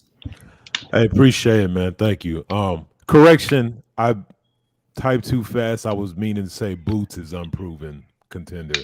Everybody, there's a few people that may be aware of me on here that knows how I feel about Boots. I hear it, to me, he's just all hype right now. He hasn't fought nobody of any kind of ilk for him to be considered this barn burner. Talking about the Ioka. Look, he hasn't fought anybody. We have a card coming up on January the 7th. There's a fighter on there by the name of Rashidi Ellis. That would be a step up fight for him. Why That's don't they how do that improving fight? He is. Yeah, he should.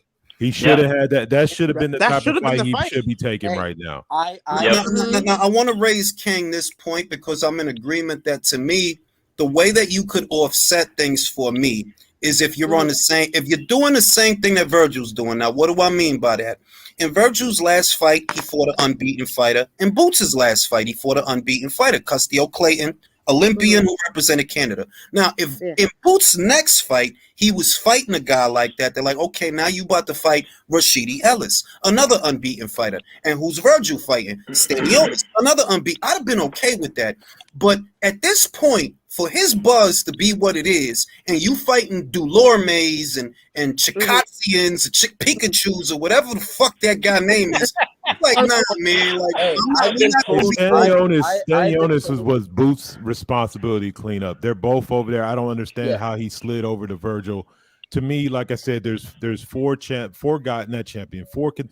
at 147. They're all under 30. Boots, Rashidi, Stanionis, and Virgil. They should need to eliminate one two of the guys other. with fights. But that isn't happening. Boots, I guess he's playing some kind of waiting game. But what pisses me off the most is that he gets a title shot against fucking Crawford or something. He gets stopped in 5 rounds. Everybody be like, "Oh, he wasn't shit," and all this other crowd. He was too young. I don't want to hear that bullshit. First, let me say. First, let me read my man Jose super chat. Shout out to my man Jose Severino. Que lo que, manin? Merry Christmas, blessing for your family and loved ones. PBC don't got much money to play with around right now. That's what I believe, and I'm gonna agree with you on this. I remember when Erickson Lubin was coming through, and everybody was super duper high on Lubin. I wasn't, not because I thought he was a bad fighter, because I thought he was an unproven fighter. That's what I said. I felt Jermell has fought better people, irrespective of how he looked with John Jackson. John Jackson was a better guy than anybody Lubin had fought it up until that point. And they was high on Lubin, man. All this bullshit, all this shit. It was almost the same shit, and what killed it before it actually became a thing, what killed it before it got to where it is now with Boots, is that Mel knocked his ass out in about 34 seconds. Yeah, Can I say this? Yeah, we call again. And Mel was behind on the cards against John Jackson before he came back and stopped him. Exactly. John Jackson was winning that fight. But I'll say that because Mel pulled out that knockout in a fight that he was losing, and that's, if you go back to every video I did since 2016, 2017, I always gave Mel more props, because it's like, yeah, he was losing, but he found the knockout. That's some shit. Yeah, he lost to Tony. Yeah, he lost to Tony, but he figured him out in the second fight. He knocked his ass out. You got to give him that. That base style that Tony has is not good for Jermell, but he found a way to win, and that shows me now he's elite, because the elite guys find a way to win. They do. Yep. Did it with Castaño. Yeah, the first time maybe it was a gift. You know what? Maybe it was, but in that second fight wasn't no gift. He fucked his ass up. And Boots gets hit a lot, from too much for my liking. He does. He gets hit a lot clean. That's why I still pick Crawford over him. Look, when he even fought Delorme, he took quite a few shots there. The shit that I don't like about the Boots thing, it's not Boots, even though it's starting to be Boots, because he keeps talking about my man Crawford. And I'm like, bro, if you wanted Crawford, you would not be fighting an IBF eliminators. So let's stop the cap, please. Let's stop the cap. You fighting IBF eliminators, right? Is Crawford IBF champion? Nah, right? So what are we doing? Crawford would stop Boots, because Crawford is a fucking animal when he gets you in trouble. Look, I would He's a give fucking Boots, animal. bro, my shit is, I would give Boots the benefit of the doubt if you was fighting in WBO eliminators. Are you fighting in those? Nah, right? You know what's talking about this? So we can't put Boots at fringe world level yet, then, like how we can put Ortiz. No, because his last fight he fought a total of 4 minutes. I mean, no, bro, and 4 minutes. No. And I like Ortiz. I love Ortiz, but you were ranked number what was he, number 2 or number 1 at WBO, and then he changed directions and went to WBA. That's what he's doing right now, right? I mean, it looked like what it looked like to me. It looked like you, bro. Look, if you gonna go to the WBA and you gonna fill out the paperwork for Stanionis, it can't be because you want Crawford. Has Golden Boy ever sent? Look, let me. Nobody say nothing. Terrence Crawford has been a network and promotional free agent as of last year, right? As of last year, we knew that Spence wouldn't be next, because last year they said Spence is fighting Ugas. They said that last year towards the end. So there's your window, Virgil. If you want him, go get him, because not only is he a network and promotional free agent, he's not fighting Spence next. So if you want him, go get him. Did you go get him? No, right? You didn't. No. Okay. No. When this year, when Spence versus Crawford fell apart, irrespective of what he was doing, did you call him? Did Oscar call him? Did Roberto Diaz and Eric, did they call? Like, yo, we got some money over here for you, bro. We want you to fight Virgil. Did y'all do that? No, right? What are we talking about then? What are we talking about? You could call people for Stanionis, though. You could fill out paperwork. You could for Stanionis. Did you do anything to get Crawford in the ring? Nah, right? So what are we talking about then? You don't want that fight. You don't want that fight. Boots don't want that fight. And what I don't like about Boots is you're pretending you want that fight. Stop. But he's fooling people, because a lot of these idiots believe him too. Oh, well, then Errol Spence.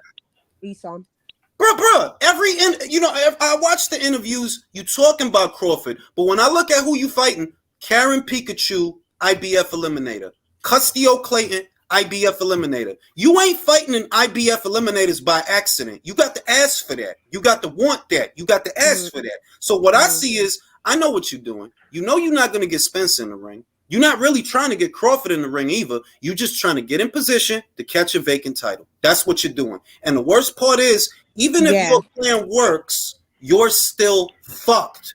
You're still unproven. You're still unproven. Yeah.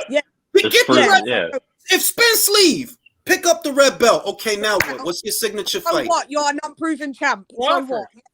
Means nothing. Yeah, because I think it's for the IBF interim title, and then once Spence goes to 154, here you go, Jerron. You're our champion. Exactly. There you go. They can move him up. They can move him up. Elevate him to full champion, right? And if you're Crawford, okay, I'm a network promotional free agent. I ain't got nothing going on. If I got to choose between Virgil for the BA, because he would be elevated to BA champion if he beats Stanionis, or Ennis, well, I done dealt with Showtime already. Y'all couldn't get the money right. I'm not fucking with y'all. We had months to do this Spence and Crawford fight, and what y'all told me, y'all don't got no guaranteed money for me. Fuck y'all. I went through a brand new platform and got 10 mil, but y'all couldn't give me no money for Spence. Eat a dick. Eat a dick. Yeah. Eat a dick. And a lot of those clowns saying, "Oh, that ain't real money. That ain't." Yo, he got half of his pay. A week before the fight? My a God, week before all the I fight? know is Bob old ass don't play with money, and he said it out his own mouth.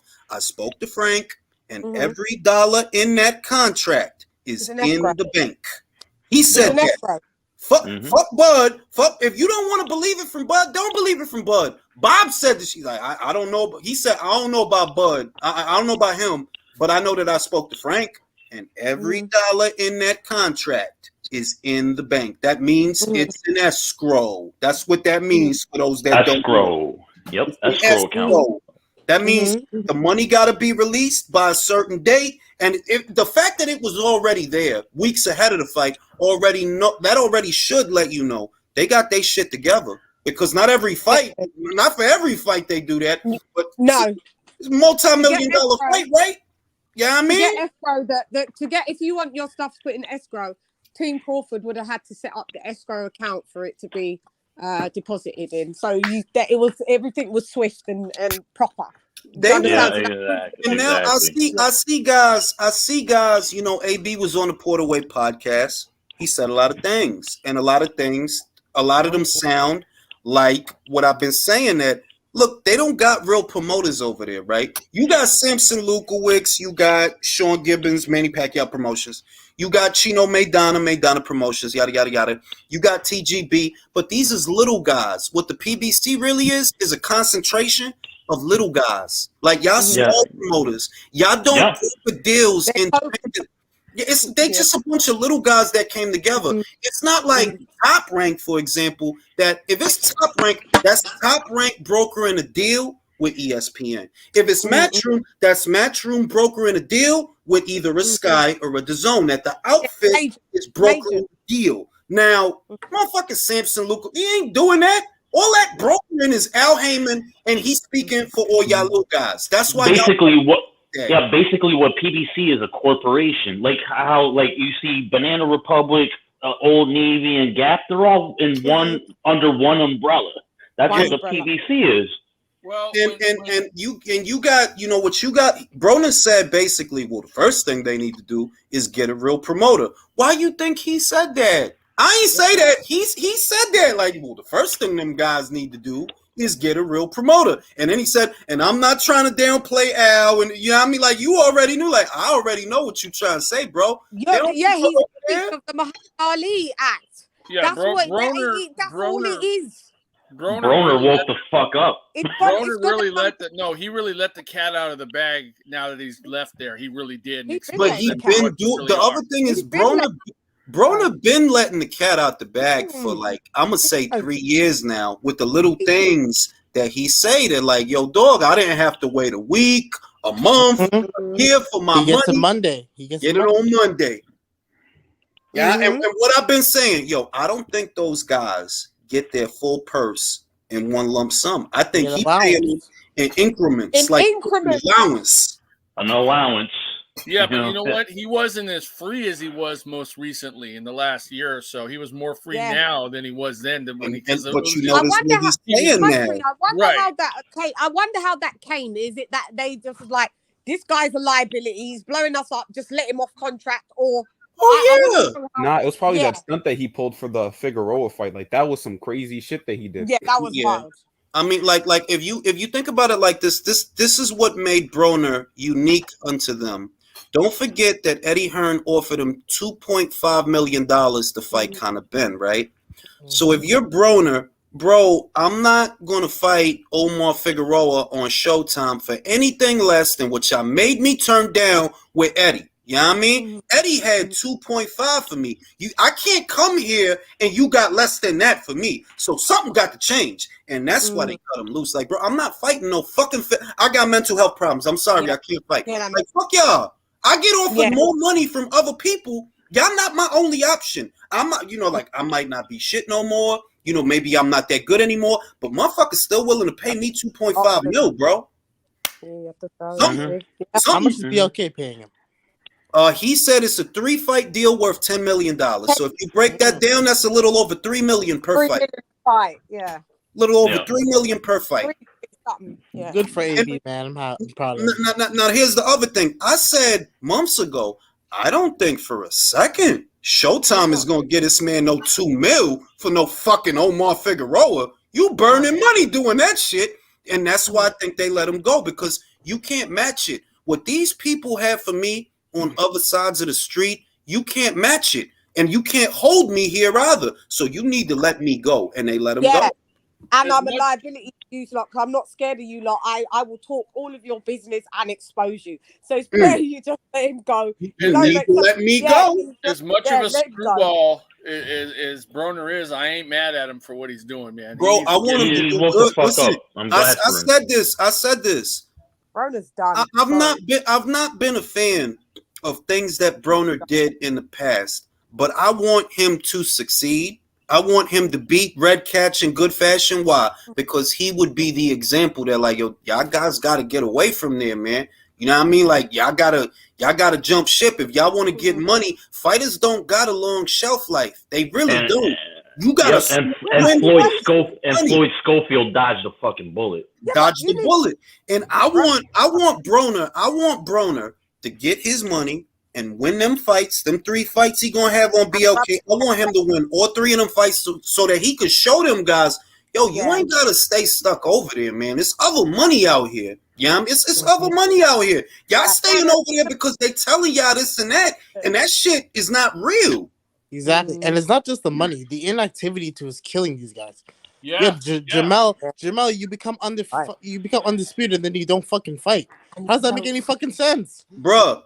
He got literally got the best ratings this year for Showtime for boxing card. Got the best ratings, fights once. Oh no, man! Like, and I'm not gonna feel bad for you because you're in charge of your own fucking career, bro. Like, make your own decisions. Imagine him on the zone though, like fighting like Tim Tszyu and like Israel Madrimov. That would be the most best year in boxing possible. This is the problem. Whoever manages Jermel's career, this is what I see. Right, Jermel here today beats Tim Tszyu, whether it's in America or Australia. I would go with Jermel to knock him out. I don't think Tim is ready for that fight. And a smart manager, bro, Mel, let's go to Australia. Why? It's mad money out there, bro. In America, in America, this is not really a big fight. But to them, in Australia, this is the son of Kostya Tszyu. He wants to become undisputed on the day his father fought. Let's get that money. We can beat this guy anywhere on the planet right now. But it's more money over there than it is over here. So let's get that money over there. It's a pay-per-view over there. Yeah, exactly. It makes smart financial fucking sense. Even if he knocked him out, to be honest. Was that fight going to be pay-per-view?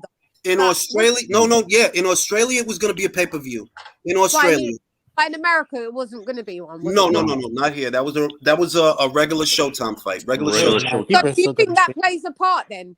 Do you think that plays a part with Jamel being a bit salty? Like, all right, the Aussies are going to do, do the pay-per-view, but nowhere in the UK is not going to be a pay-per-view fight. In America, it's not a pay-per-view fight. Tim Tszyu, irrespective of Jermel Charlo, right? He's already been on pay-per-view about 2-3 times in his country. He's already a pay-per-view attraction. He's already a big He is a bigger attraction in Australia than Jermel is in America. During the pandemic, he was fighting in front of 10,000, 14,000 people in Australia. He's already a draw over there. So he already has a situation to where I am a pay-per-view star where I'm from. You're not. You're not a pay-per-view star here, bro. You've been on pay-per-view once and it flopped. And it been flopped, on pay-per-view once. All right? And been on twice, not only once. When it was the double. No, it was only one. It was the Jason Rosario fight. The Jason Rosario fight. That was it. That's the only time he ever been on pay-per-view, and it didn't do nothing at the box office. It didn't sell, and it's unfortunate because it was a good card, but it didn't sell nothing. So it's like, fam, my deal. I think it's Foxtel. I'm not sure which is the broadcaster down there, but he has Foxtel. Yeah. He has a deal already where he gonna get money. And somebody said it earlier today. They believe that the people at Showtime were relying on the pay-per-view sales in Australia to bankroll the fight, and something in the logistics went wrong, and they had to call it off. And I could believe that. I could believe that. Yeah, me too. Yeah. I don't think Jermel's scared of Tim Tszyu. Edward, why don't you what's your opinion? Because KOK is a big Mel Charlo supporter. So, Edward, what do you reckon? Yeah, he should have. I thought originally that fight was going to be in Australia. I'm sorry, Jermel Charlo is a legitimate world undisputed champion. He can win anywhere. He could have easily went over there and knocked Tim Tszyu out. I was highly disappointed that he got injured and this fight is going to get delayed, because I was looking forward to it. Jermel Charlo consistently fights his mandatories. I don't think he gives a damn about where they want to fight at.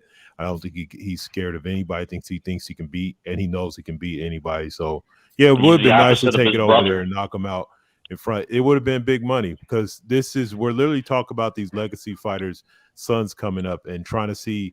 There's a huge opportunity, and the crowd, Australian crowd, maybe in their heart think maybe we can will this guy to victory. Let's show up 40,000-50,000 strong and really support him against this. Though undisputed, there is no other champion 154. To KOK's point, right? George Kambosos, I'm telling you, he has never been the same draw in Australia that Tim Tszyu already was. But he got 50,000 Australians to show up at Marvel Stadium for the Devin Haney fight. I'm telling you, Tim Tszyu could have did better than that. Yeah, he could have got him down there. They Actually, really I think he did 41, but still, the Australian government, the sports industry is trying to invest in a lot of fights coming there. I'm just saying that if George, who spent the majority of his career fighting abroad, he didn't spend the majority of his career in Australia. He spent it on the road. And if George could get 41 or 50, whatever it was, imagine what Tim could have got with Charlo. Yeah. That's a point. But and to KOK's point, I believe that I don't think that Mel is scared of Tim. That don't make no sense. I don't think Mel's scared of Tim at all. What I think is the management. He got bad management, because you can beat this guy in Russia, in Hawaii, in America, in Australia, wherever they make that fight. You beat this guy. So fight him where it's worth the most money. It ain't worth more money here than there. It's a regular ass fight over here. Yeah. But if Mel's smart enough about this money, about the money, if he was like financially smart, I'd be like, yo, I gotta hop on this 16-hour flight and head to Australia, because I know I'm gonna make serious bank.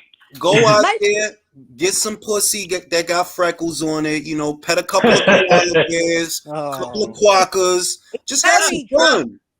You'll do what Devin did. Devin set the example. Like, man, I ain't scared to go to Australia for no fucking joy. I'll go there twice. Fuck is you talking about? Could we be over? Oh, no, you're the worst you are in life. Could we be overlooking it? That he could just really be injured. I would look. Well, he posted the picture. I don't know if I believe it, but no, but it's a possibility. We can't just rule it out. He posted the picture on his IG. Jan, do you really believe in your heart of hearts that he's injured? No, but we can't rule it out. We do Go to KOK. Let me go to KOK. KOK. Just be honest, man. Do you think he's injured? I don't. If I'll be honest, if this was Jamal, I would be like no. But Jamel, I have never seen any signs of him doing anything like this. He might legitimately be injured. I don't know. I don't see what purpose was served for him to do this. I'll tell you what. Now, let me say this. Let me say this. That's why. No. Let me say this. This is the most plausible explanation that reconciles why he would do this, even though none of us think he's scared of Tim Tszyu, and none of us. No, but I don't think Tim Tszyu would have won that fight. I think he would have got knocked out. So how do I make it make sense? Perhaps Showtime didn't have the money. That's possible. It's the only way it can make, because I don't think he's scared of Tim Tszyu. No, bro, their last pay-per-view did we all agree on 72K. that. How do they have money? They don't have money. They don't have money, bro. They don't have money. When you're how doing much did they pay 72K, you don't have money. Like 15. That's it. Point blank. They don't got no money. Will says it's an extraordinary situation that Stanionis is in. If he wins against Ortiz, what does he look forward to? Isn't he at the end of the line now? That's sad. A top contender at 147. Well, I'll tell you what. Not that I think he's going to win, because I don't. But if he were to win, you know, he would be in line to become the next WBA welterweight champion. So, you know, if he were to win. So I don't think he's going to win. But if he did, it wouldn't be the end of the line. It wouldn't. No. But I don't think he's going to win, though. I think he's going to get knocked out. I think he's going to get, because Stanionis is a solid fighter. I said this in the last live, but he fights in sequence, and that's a problem. If you watch the Butaev fight, it was you hit me, then I hit you, then you hit me, then I hit you. I remember you saying that, Jules, when I asked you that question. He's binary. Yeah. He's binary. And you can't do that with Virgil, because if you do the you hit me waiting for your turn, you couldn't do that with Bud either. Your turn is not gonna come, bro. He's gonna just keep hitting you and fucking you up and messing you up, bro. That's what's gonna happen. So it's fucked up, but the saving grace for him, I think, if there is a silver lining, is Golden Boy bid over $2 million for the fight. He has 75% of that. He gets that. So at least he gonna take an ass whooping worth some money, you know? Yeah. I'm gonna be honest. I think it's probably gonna go to a decision, but hey, I don't think that shit going on. No. I think Butaev hurt him a little bit in that fight. I think. Bro, I don't know. I feel like he fights so safe. Like, I'm gonna just hold up. My guard's gonna be real tight, and eventually, go to the bottom. eventually, He just pulls up. Like, take one or give one. It's binary, man. It's predictable. He's a good fighter, but I saw him with Dulorme, and I didn't like what I saw in the Dulorme fight. Like, he looked just so basic in the Dulorme. Like flat, right? Yeah. Did Ennis fight Dulorme? Richard? Yeah, and it stopped him in a round, So you got to give him that. But he took a couple shots before that stoppage. I didn't like where his head got whipped back. And he gets it. You know, and then I give Stanionis credit for Butaev, because I know Butaev is a handful. He can switch hit. He throws punches in bunches. He had just beat Jamal James. So I'm like, no, this is a good fighter that he beat. But you was taking turns that whole fight. You was taking turns. You hit me, and I hit you. And you hit me, and I hit you. And you can't do that at the elite level. Nah, you can't do that, bro. Also, I kind of realized this. He was kind of gassed a little bit at the end of that fight, because all those body shots he was taking from Butaev for so long. Bro, like I said, I think Virgil gonna stop him. That's what I think. That's a stoppage. Who said it's going to the cards? Who said that? Get off the panel. Wait, hold on. Look. Who said that? I say. Explain yourself. Yeah, you know better than that. I say 7 or 8 rounds. Ortiz takes out Amantis. Yeah, roughly. I would say. Yeah, I would say 8-9. Even though Mighty Mo got stopped, he's the one who got it right. You got to fight Virgil off. You have to fight him, even if you got to. He keeps you have coming. to fight him off. And if you watch the Mighty Mo Hooker fight, yo, it's not that he got knocked out. His fucking hand broke. He couldn't fight. Yeah. His fucking hand broke. So he's one of the guys I think that with Virgil, you gotta try to fight fire with fire. Hit him between the punches. Because if you just gonna do this shit, and that's what Mean Machine did that too. Mean Machine caught him clean. And there's only so much running that you can do until you're tired, and he just stalks you. And don't do the pure boxer shit. McKinson tried that shit. He tried. It didn't work. Didn't work. Why eventually he found his ass. I think Crawford puts him to sleep the same way Avanesian did. Like he put Avanesian to sleep. Crawford will walk him into a punch. He'll walk him into something short that he don't see. Because Virgil's open a lot. He's open a lot. Yeah. So it ain't gonna be hard to put something in there. You know what I mean? That's how Mean Machine got it. Is Virgil Southpaw as well? No, he's Orthodox fighter. He's Orthodox fighter. Orthodox fighter. But he'll get switch, isn't it? Boots is a switch. Boots is supposed to look. Boots is a switch hitter, right? Boots is a switch hitter, right? But peep the shit though. Who you switching on, bro? Delorme? If he's so flashy and stylish. No, wait. You had the switch when you was with Lippin. You had the switch. Switch right now is more for show than it is actually a tactical advantage. It looks it's just cute, like to but look I don't see it like, being ooh, effective. look how I turn my head like this. Yeah, like my thing is, I get tired of seeing guys that did do some shit. They don't really get no like, even though I'm not a Spence fan at all, I do get a little bit annoyed. Like, oh, your Boots to beat everybody. Bro, get off Boots, dick, please. Yeah. What the fuck did he do that you so fucking? What the fuck did he do, bro? That's a nickname they like. Boots. There you go. Boot. That gotta be it. He's licking. They're licking Boots. They're boot lickers.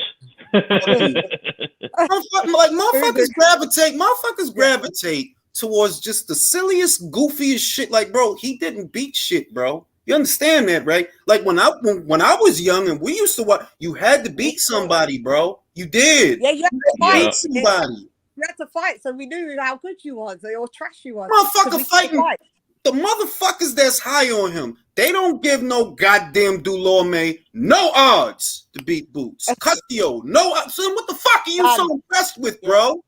Yeah. It's a new age. It's a new age. And Jules, I got a question for you.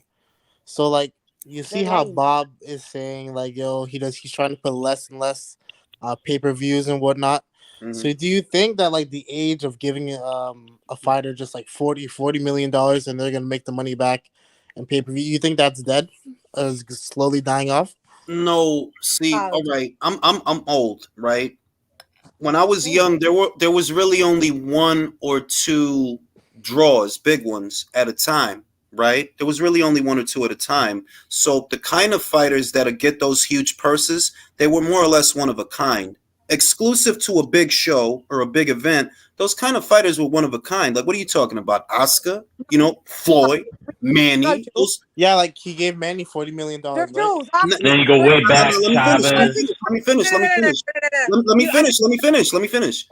The problem with the previous era is you had guys like Thurman thinking they supposed to get that. You had guys like Danny Garcia thinking they supposed to get that. You had guys like Wilder thinking they supposed to get that. Me and Drew often talk about this. We call it the Great Reset, when the whole of boxing is going to have to wake up and smell the fucking coffee. You're not worth that money, and ain't nobody finna give it. That's never going to happen, though. No, it is. No, it is. It is. Trust me, it is. At some point, the money situation will force it to happen.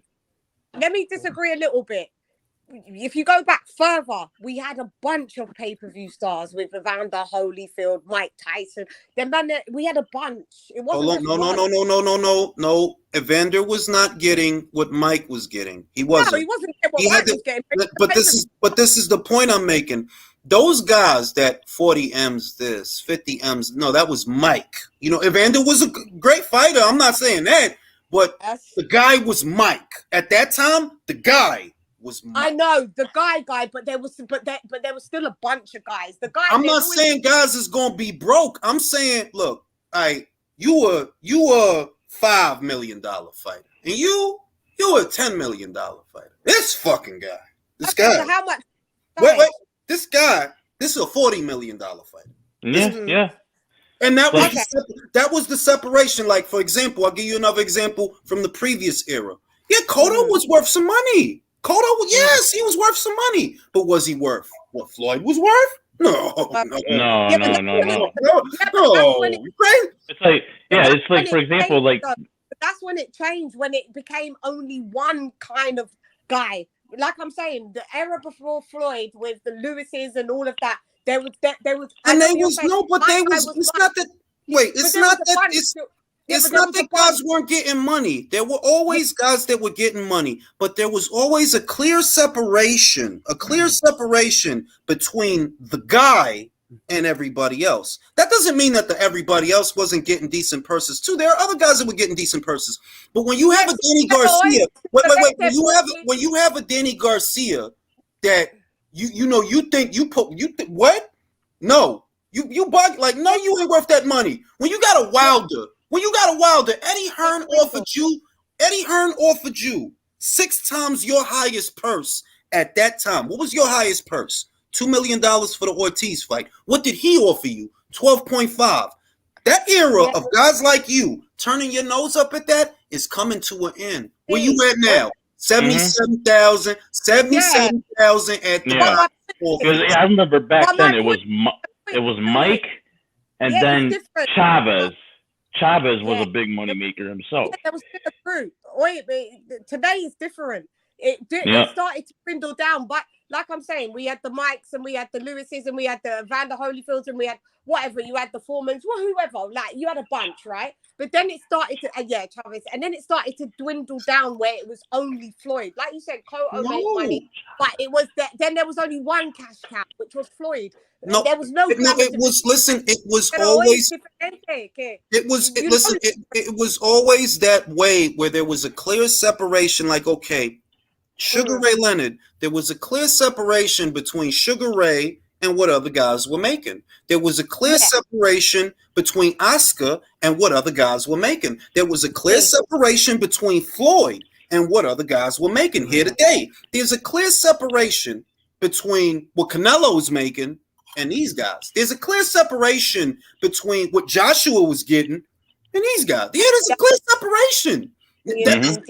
That doesn't mean that you can't put together certain fights where they could get money. No, you can. But you on your own, that can you go in there, for example, AJ got money with Carlos motherfucking Takam, all right? And Jerry didn't money with Carlos Takam? No. We could put you in there with that same Takam that he fought. Yo, did Joe Joyce get with Takam what AJ got with Takam? No. Hell no. Hey, Jules, didn't Fury fight Takam? Fury never fought Takam. I thought he did. Fury. No. Tyson Fury never fought Carlos. No, he never fought Takam. No, he's never fought It was Derek Chisora, I think he's thinking about. Maybe. Derek fought Takam. Derek did. That was a good fight, too. You know what it is? I have to reintroduce my point. You know what it is? It's like you were right, yeah? There's always one solid standout pay-per-view thingy, but I think there was a cluster of stars, and now there isn't a cluster of stars. So there was a standout star. No, there is stars, Jules. No, wait. There is a cluster. Wait. There is a cluster. The difference is now the cluster is including females. There's more than one cash. Wait, there's more than one star in boxing right now. One is Canelo. The other is AJ. The other is KT. You can put 80,000 Irish. 80,000 Irish. She had 19,000 at Madison Square Garden. She's sold out the Garden. Okay, but crazy. I can't. But it's crazy. But for some reason, I don't put her. She's a star, but it's you don't understand what I'm different. Yeah, but what I'm talking about. It's different. She's a star, but it's not star like how AJ's a star. Exactly. Canelo's a star. Would you say that Katie Taylor's on the same stardom level as them two? I would say, all right, this is what I would say because I go by the numbers and the revenue. Any fighter that can put in 80,000 people at home is a star. Any fighter that could go to Madison Square Garden. Most of those people that were there for the Serrano fight, whether people want to admit it or not, look at the abundance of Irish flags in the audience. It'll tell you who they were there for. And that was in New York fucking City, where there's a big concentration of Irish. I know because I'm from there. Right? That fucking girl is a star. That girl is a star. Can you put her on pay-per-view for $60 and she does more than That's the all right. I'm gonna give you. Wait. I'm gonna give you a trade-off. Pay-per-view is the real money. Let me give you the caveat. Let me give you the caveat. How many men can you put on pay-per-view right now that'll sell? How many men? I'm asking you. AJ, Canelo. Only two. Tyson, yep, AJ and Canelo. Does Tyson Fury, depending on who he fights, Tyson Fury? Not even him. I'll tell you what. Let's go to Tyson Fury because he's a better example. Yeah. Tyson Fury represents the everybody else. What do I mean? Can Tyson Fury sell with the right dance partner? Yes. Can he sell with anybody though? No. Now, if I give you, for example, Tyson Fury was just on pay-per-view with Derek Chisora. At the gate, it did okay. At the box office, dead. All right. Well, no. Let me finish the point. Let me close the circuit. If I gave you Tyson Fury versus Joe Joyce in the UK, that goes crazy. That goes crazy. That sells. That'll sell. Mm-hmm. That sells. Yeah. If I give you Tyson Fury versus AJ, that goes crazy. That's the biggest fight in boxing right now. If I give you Tyson Fury versus Usyk. That sells. That's pretty good. But this is what makes the point. Chan, if I give you Tyson Fury versus Agit Kabayel at the box office, does that sell? Flop. Fails. Fails. That would tank. Tyson Fury and a lot of people struggle with this because they really think he's a bigger draw than what he is. He's the everybody else. He is you can make certain fights that will be big fights. The same way Cotto was in certain fights that were big fights. The same way there were a lot of other guys, they were in fights that they were decent sized fights that made money. But are you Floyd? No. You're not getting what Floyd get. Like, bro. You can't get it that kind of money unless you in there with Floyd. You ain't gonna get that kind of money. Now, here's an example. Joshua versus Fury is still a bigger fight than Fury versus Usyk. Money-wise, yeah, it is definitely still a bigger fight by far and wide. Mm-hmm. That's a Wembley Stadium fight, easy. Bro, you got to do that fight on a space station, bro. Yeah, that's what I was gonna ask you. Do you think they sell out the gate at Wembley? What you mean? Are you nuts? Oh yeah, absolutely. Let me tell you this: if they could sell, if Wembley can sell out for George Groves, Carl Froch too, it's a shoo-in for AJ and Fury. No, not AJ and Fury. I said put it to you this way: the whole UK for 36 minutes will not breathe. No, I'm talking about Usyk and Fury. I'm talking about at the gate at Wembley. Oh, Usyk and Fury? Can they sell 80,000 at the gate?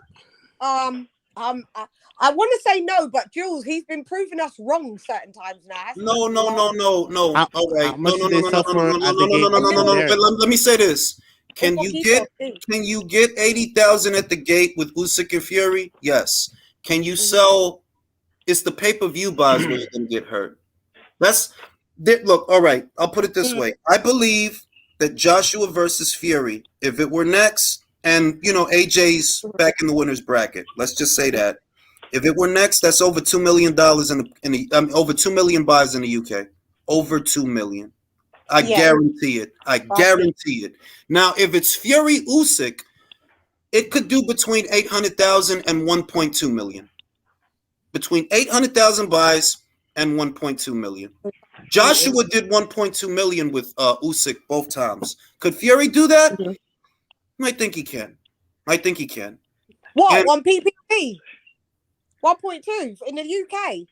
That's the number Sky put out. 1.2. No. But you're saying, do you think Fury could do that with Usyk? PPV in the UK 1.2. Yeah, but I said between 800,000 and 1.2. I believe he can do a number in there. Now, if I take Usyk out and I put AJ in, that fucking fight, the queen will dig herself out of the She'll come back grave to life. and go to the fight. All right? She will get up and go like, no, fuck this. I got to see this shit. She'll scare the shit out of King Charles, but yeah. Yeah, for real. Man, Jules, you wildin', man. No, he's right. He's fucking correct. He will get out of the grave, put her teeth in, fix her hair, go to put her teeth in. Like I said, she'll scare the shit out of King. She'll scare the shit out of King Earl's Charles. gonna Like, put his teeth in too. Mother. So the only thing I'm saying is that in every era, there has always been a fighter or fighters, that there's a clear disparity between them and everyone else. And that doesn't mean that the other guys, that they can't fight in lucrative fights too. No, they can. They can fight in lucrative fights too. But there's always that guy that there's a clear disparity between them and everybody else that you don't get what this guy gets, man. So who's next then? Who's next? I think you would call Ricky. that 300K is not a star.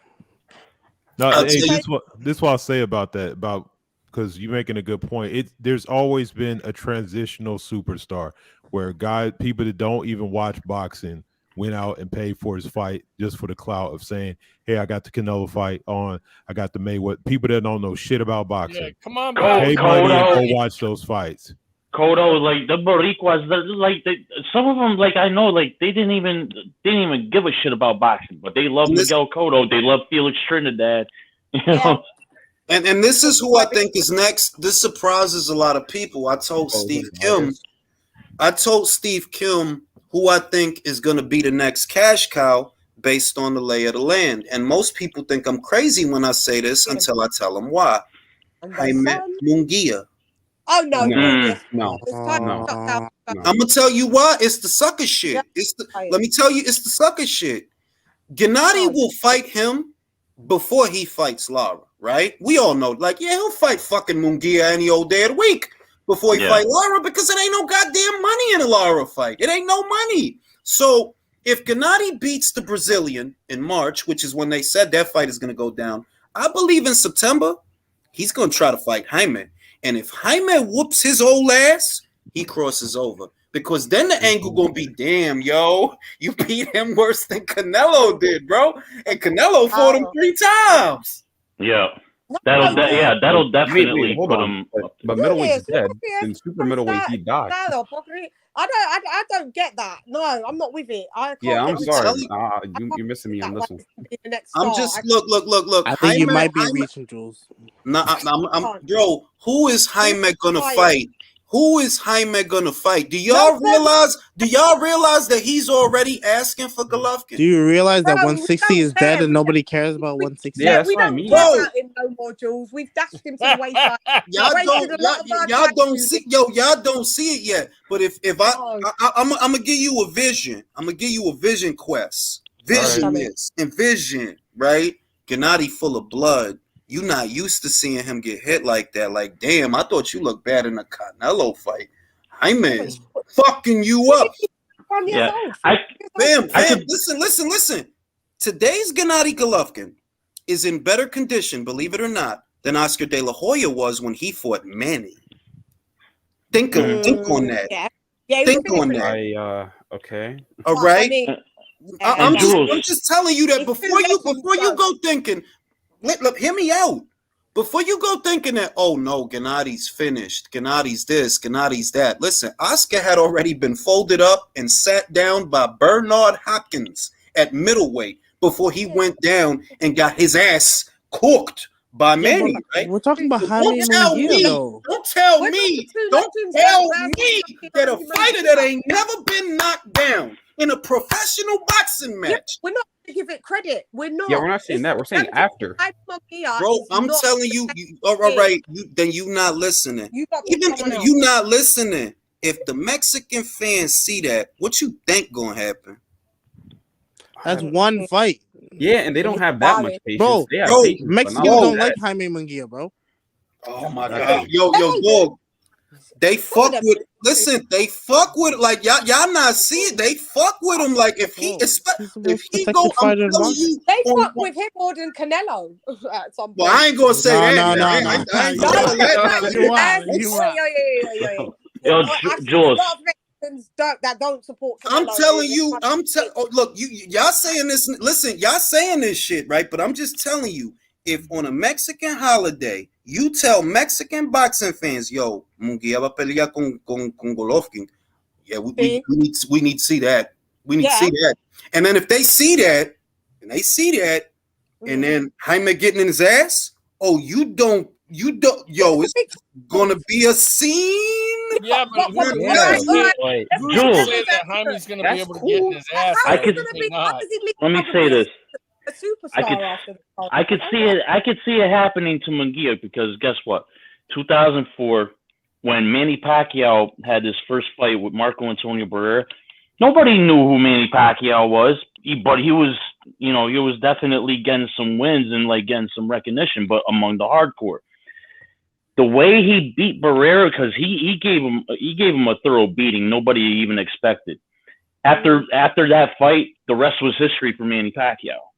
But I'm just telling you that the Oscar that allowed Manny to cross over, right? Because many people view the De La Hoya fight as Manny's coming out fight, even though he was already a very accomplished fighter by the time he fought Oscar.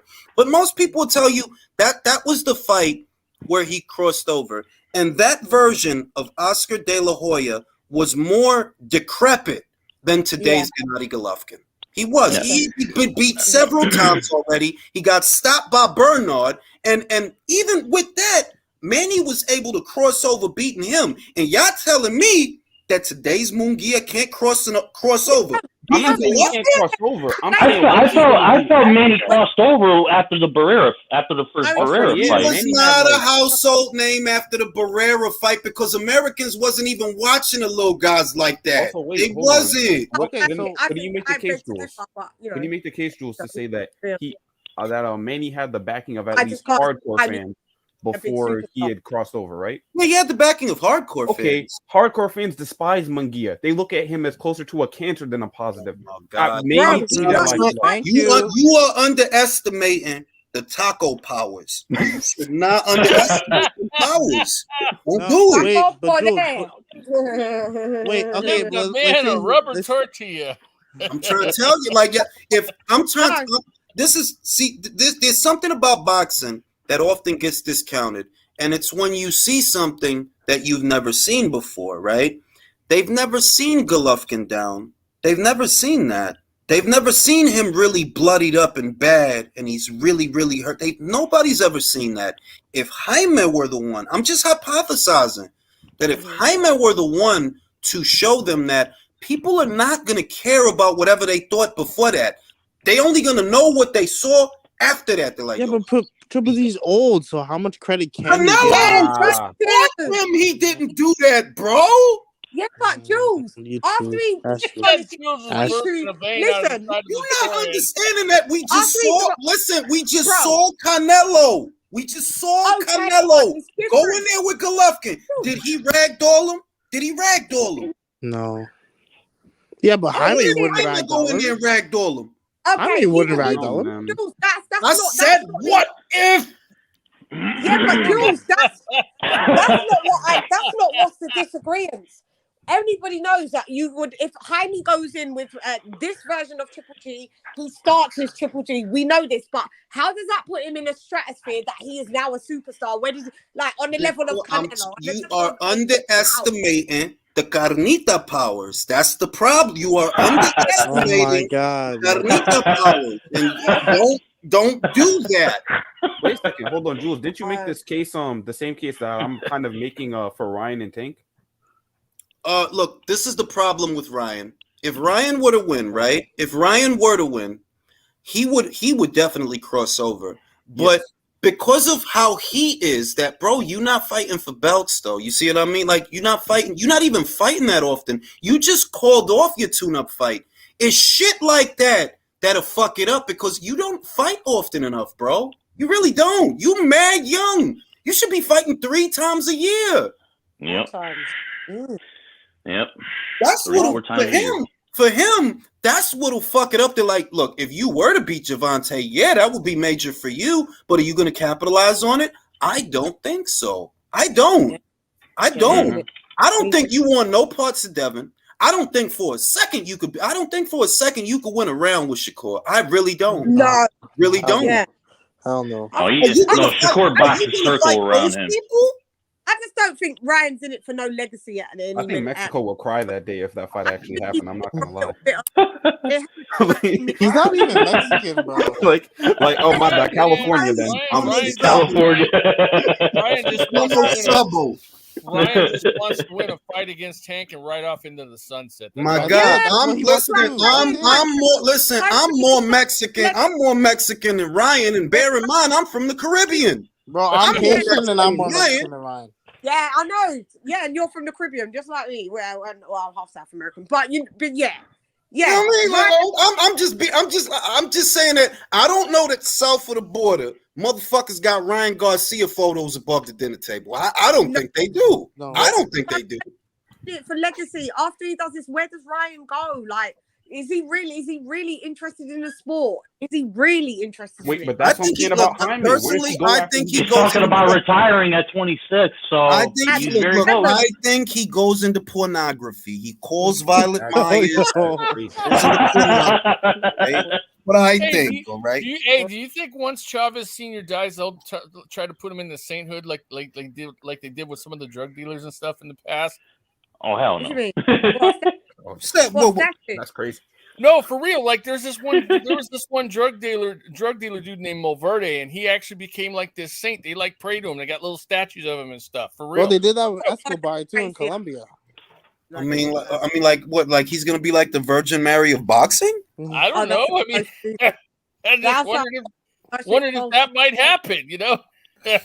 I mean, look. In all honesty, it's possible just because he's known as the guy. You know, he is el gran campeón. So I mean, like, I wouldn't rule it out. Everybody loves. I mean, he's nationally loved there. I mean, nobody's against him. And it would have been Salvador Sanchez if he had not died too young and sudden. Yo, why do I keep seeing online that like Teal versus Prograis is next. I don't know how true that is, but because it's possible. Is it possible? Because the Ramirez fight is out. Yeah, it's possible. It is possible. Regis will beat the brakes out of him. I feel bad. He will. Can I ask the panel a question? Can I ask y'all a question? Sure. Yeah, who think Teofimo want to fight Regis? I mean, if he's talking all that shit about Regis being all slow and stuff, back it up, motherfucker. But listen, that was before the Sandor Martin fight that he said that though. Maybe he lost his mind, bro. Maybe he lost his mind to win that fight. You gotta think about he would have had to if he want to fight Regis behind that shit. Like, you sure, bro? You got knocked down in that Sandor Martin 2 times. Yeah, that's a back-to-back loss. And I know people are saying it's a flash knockdown, but it's like Regis would hurt him. Regis. He folded. If he want to go to the hospital, who am I to stop him? Right? I'll watch. Yeah. Who am I to stop him? Like, all right, bro, you want to go to the ICU? All right. I'll buy it. Regis will bust him up bad. I mean, bad. And that fight's not competitive. I don't have Teofimo winning 1 round. At all. And you see how Teofimo marks up quick. He gets busted up quick. And he's small. He's small at that weight too. And his hands are so low. They're like at his waist at all times. Where is your shoulder? Regis is going to hit that kid 1 time, and it's going to be endgame all over again. Like, I don't feel so good, Mr. Aram. I don't feel so good, Mr. Aram. By the 8th round, he just turns into dust. Like, no, it's not going to be dust. It's going to be Bud Light cans. And his dad's gonna come and drink them, pick them up. Feel good, Mr. Aram. Regis versus Teofimo is like a fucking Chevy Silverado. Chevy Silverado against a fucking a Toyota Corolla. That's Mayweather. Let me say this. This is the thing.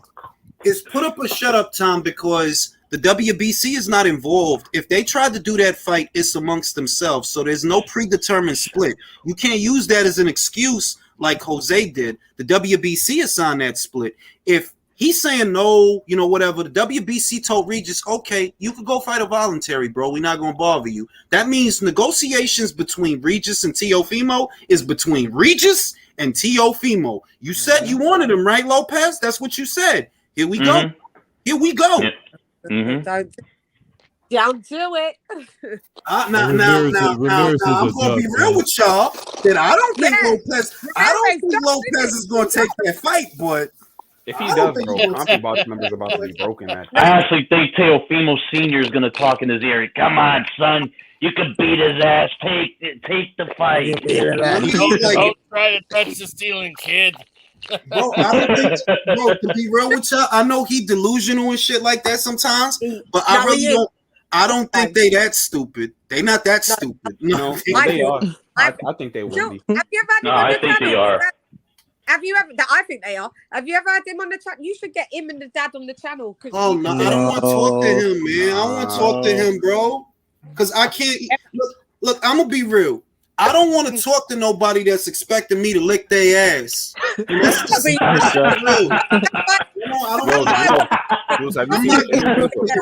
I'm not going to do that. Like that's why I tend to talk to the fighters that I'm already a fan of, because then what I say is coming from the heart. But I'm not going to be sitting here licking your ass because you got a gold Bud Light suit. Fuck out my face, B. Gold Bud Light suit. Julius, sometimes it's good to get the people that you have like a difference of opinion on because it can still be respectful. I have people on my show that I don't always agree with what they say, but you can still deliver it respectfully and get a good. I can't talk to a guy like this, bro. I can't talk to a guy like that. I can't do it. Like, bro, you more happy than he is. I still got it. I still got it, guys. Okay, so you'll talk to Teofimo, but you won't talk to the dad. Nah, because look. Wait, but you can't talk to one without talking to the other, though. Yeah, as far as I'm concerned, Teofimo Jr. is Teofimo Sr. Like they're the same person. Yeah, they're one in the same. Listen, Teofimo Lopez Jr. and Sr. is days of future past. That's not his father, bro. That's him. That's 40 him. years from now. Exactly. Looks like days of future past. That's what's going on. Yep, Teofimo and Papafimo. Yep, they're both one of the same. Holds his dad's pocket, bro. That ass. Like Some of the shit that Teofimo says, like, look, you had an interviewer, right? He sat there with the interviewer and he started talking about 2-time undisputed. It can't be me. It can't be me because I'm like, bro, but it can be, bro. It can be, Jules. It can be. You know what? This is what I'm saying. Franchise don't count. Guys, wait. It could be you, Jules, because you know if that was me and I was interviewing, I would have to check it. I would have to say, okay, that's your opinion that you was undisputed. I realize you have to contextualize. You have to be like, I realize why you thought you was undisputed because when you had the fight, it was introduced and titled as undisputed. But you're not in. You're not this. You could tell them, Jules. Chan, it can't because you know why? Because I'm old and it's gonna turn. Look at what happened. Look at what happened 2 weeks ago with me and Danny. I'm not gonna kiss your ass, Danny. I caught you in a fucking lie. It's that fucking simple. The shit that I said. That was me and Danny Garcia. It's not that I had him on. I said something. Then he shows up on the bottom of my shit trying to talk crazy like, fam, I got the shit I'm saying from you, you fucking clown. I lied. You don't know shit about boxing. He came at me crazy. I'm like, bro, the shit that I'm saying came from you. Then I had to pull up all the shit. And he say nothing after that. Clowned his ass too. Yeah, I missed that. I must have missed that. Basically, I got your dumb 6-foot toe having ass to admit. You were lying. Yeah, admitted to clown chasing, and he thought he was cool. And you got the paper trail to prove that he was lying. Motherfucker gonna get mad at me that I remembered what he said. Motherfucker, you the one that said you did that fight. You don't have to prove that he lied. He said, "Oh, I made it up." You don't have to prove that he was lying. He exposed his own self, and Julius just used his own words against him. Like, how the fuck you gonna get mad at me that I'm quoting you, you fucking idiot? Them 6 toes you got, did you forget that the shit that I'm saying came from you? You said that shit. You rejected an offer to fight Manny. I'm not a ducker, I'm a liar. That's exactly what he said. I lied. That's exactly what he said. That's exactly what he said. Oh God! Fucking like I can't be out here licking no ass. Like no, I don't use pull up the tweet, bro. Never lick off. You gotta pull up the tweet, bro. Let me see if I got that shit up here. You can't make this shit up, man. That shit. Let me see if I got that shit. I think I do got that shit. There you go. I was never offered Pac-Man. Ask Bob Arum. I made that up just so people like him who don't know nothing about boxing keep me relevant. Yep. You motherfucker. That's the weirdest flex I've ever seen in my life. Wow. Shit up. What a cell phone. Stupid motherfucker. Like, bro, you would have been better off saying nothing than saying that dumb shit. Yeah, because he exposed himself. I'm not a ducker. I'm a liar. I never actually got an offer to fight Manny. I made it all up. I'm a fucking groupie. Idiot. Yeah. You don't know the boxing. But I don't know boxing. You know what? I don't know boxing because I was quoting you and you don't know shit. You don't know. You know what I'm saying? Fucking right. Could you imagine believing somebody else's lie when you didn't expect them to lie? Could you imagine? Silly, it's the silliest shit. Like, bro, you said that, bro. I can't look. I'm not trying to be the fighter's friend. Truth be told, I'm a consumer. That's all I am. We are fans of boxing. I'm not media. I'm not an interviewer. I am a fan with a channel. I never present myself as nothing else. You are media, though. Not fucking media, bro. Not fucking media. I'm not fucking media. I'm not here. I'm not here for the coddling. The only fighters that I'll interview are fighters that I'm already a fan of. Like, innit? Like we do, right? Innit? Yeah, that's true. But we still are media. I'm not shit, bro. I'm fan with a channel. That's it. I'm not Howard Cosell. Yeah, but you present the news, Jules. You're media. I'm not fucking media. Fan that rehashes the media. He'll never admit it. So just I know. Nothing to admit. I'm not media. I got a Rolodex. It's a couple of phone numbers in it, but that don't make me media because I have phone numbers. Sometimes people tell me shit. Merry Don't Christmas, make me media. Julius, when you watch, you're not Bert Sugar. You're Bert Asuka. All right, Jules, you're undercover. When you watch the news on TV, is that not media? Is that media? They're telling us the news, what's going on, and you tell us the news in boxing, bro. If I don't know something, she got you. Nah. I'm gonna tell you why. I'm gonna tell you why it's not. When you watch Conan O'Brien or Jimmy Kimmel or Jay Leno in my era, earlier, wait. Are they the news? They're media. No, they're not media. They're talk shows. They are. You know what they classify under? They're still media. No. They are classified as entertainment. Media entertainment. I am entertaining, but I am not media. I'm not going to stick here while you tell me that you undisputed when I know you wasn't. Yeah, because you're media. I'm not going to do that to myself. It could also be infotainment. So you're basically media entertainment. I'm entertainment, bro. Will said, but I'm supposed to believe that all these other guys who do the same thing, that they aren't ducks. Danny called so many people into question admitting it. Yo, talk about it.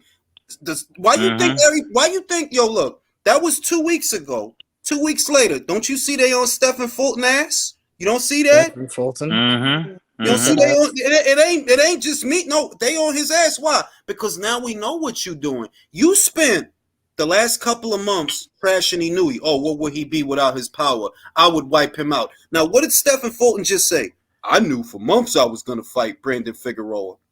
Then why you been talking about Inouye for months, you fucking retard? So you knew all this time you was gonna fight Brandon again, but you gonna talk about Inouye all day.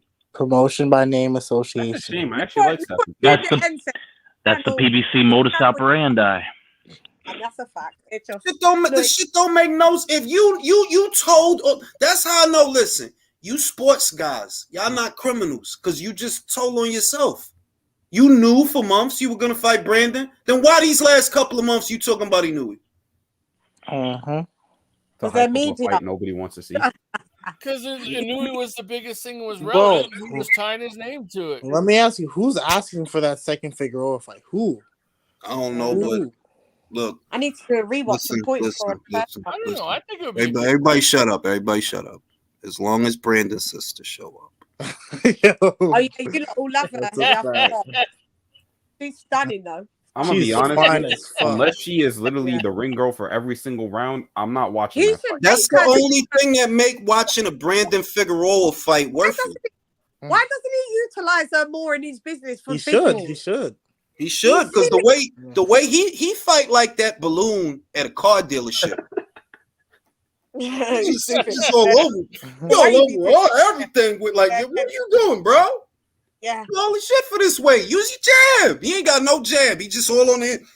Yeah, he's like the way. Nah, it was crazy too because I watched the fight with him versus Fulton. And I was like, damn, you're throwing a lot more, and your shots look like they should be harder, but Fulton still looks sharper than you.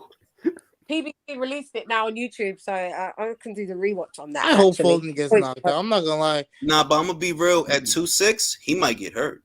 Oh yeah, I hope so. I hope. And I Ben said that Fulton was gonna move up. He wasn't gonna fight Inoue.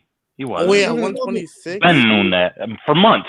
We knew and to be fair, because I was being fair that look, if I see a fighter saying that he has an interest in fighting another fighter, I don't see anything wrong with that until it becomes clout chasing.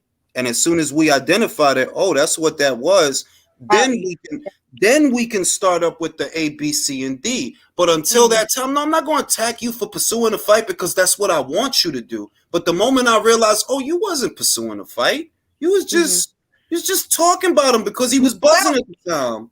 I had doubts from the beginning because he's a PBC fighter. As soon as you hear a PBC fighter, he's like, nah, that's not going to happen. It's because he's a PBC fighder. I don't even get excited, bro. You know the credibility. It's not there for when you hear anything PBC. The credit, I gave him the benefit of the doubt because I liked what he was doing on his side of the street. He fought Angelo Leo. I liked the fight. That was for the BO. I liked that fight. Then I seen, oh, you gonna fight Brandon for the BC? Oh, I like that fight too. And I was with it, like, oh, I like this shit. And then when he started talking about Inoue, I'm like, I don't know about this, but I'm like, you know what? I'm gonna give him the benefit of the doubt and let's see where it go. I didn't think it was gonna go nowhere, but I'm giving the benefit of the doubt to see where it go. I didn't give him the benefit of the doubt because he could have fought MJ Akhmadali if he didn't even pursue that fight. Yeah, but I say it in every video. I don't attack Fulton for that because MJ, did you pursue the fight? Nah, right? So I ain't gonna put it all on him. Not all of it. I can't put all of it on him. Did Matchroom make Stephen Fulton an offer for the fight? To my knowledge, they didn't. Why would they bother? You right. That's a waste of time. It's a waste of everybody's time. Yo, Michael is sick of the shit.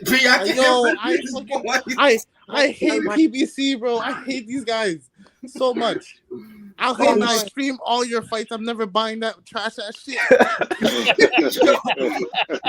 Michael fight a declaration of war and everything. Michael's sick of, I could hear it like, no, B, I'm not pretending no more. Y'all was never gonna fight this dude, B. Not to be fair, that's how I feel whenever I hear like what's it called? AJ is thinking about fighting Wilder. I'm like, again, brother, come on, man. We've been doing this since 2018. You know what's different? Look, let me tell you what's different. This is I think this time it might happen though. I think it could, because if you're Wilder, listen, you're Wilder, you're 37 years old. The best money fight that the PBC has for you is Andy Ruiz, bro. Andy Ruiz. If you beat him, this is the other thing. If he beats Andy, what then? Frank Sanchez? Who knows? Frankie Sanchez. There's your fight. Come on, B. He don't want no, you know what? He don't want no part of Frankie Sanchez because Frankie Sanchez will probably beat him. fuck around. That's true. Actually, I probably would favor Frank. Probably do him like he did a Jogbo. He beat my man Jogbo. I was pissed. I knew he was gonna be. I don't know why you thought he was gonna. Jogbo was gonna win that fight, bro. Jules didn't want that boring ass fighter to win. I damn sure, because I hate when boring ass fighters win fights. Like my man Jogba knocked people out. That's why I hope boring ass dude, boring ass jab. Fuck out of here. Don't talk about a Jogba because I really wanted to see him fight Rivas. Jogba sucks, bro. I'm not. No, don't say that. Don't say that. Don't say that. I really wanted to see. I really wanted to see that Rivas fight. Michael, a Jogba Dubois. Who win? That's not fair. That's not fair. But you already know how I feel about He loses to everybody. All right. I'm gonna do another one. A Jogba Michael Hunter. Who win? Michael Hunter. Bullshit. Michael Hunter.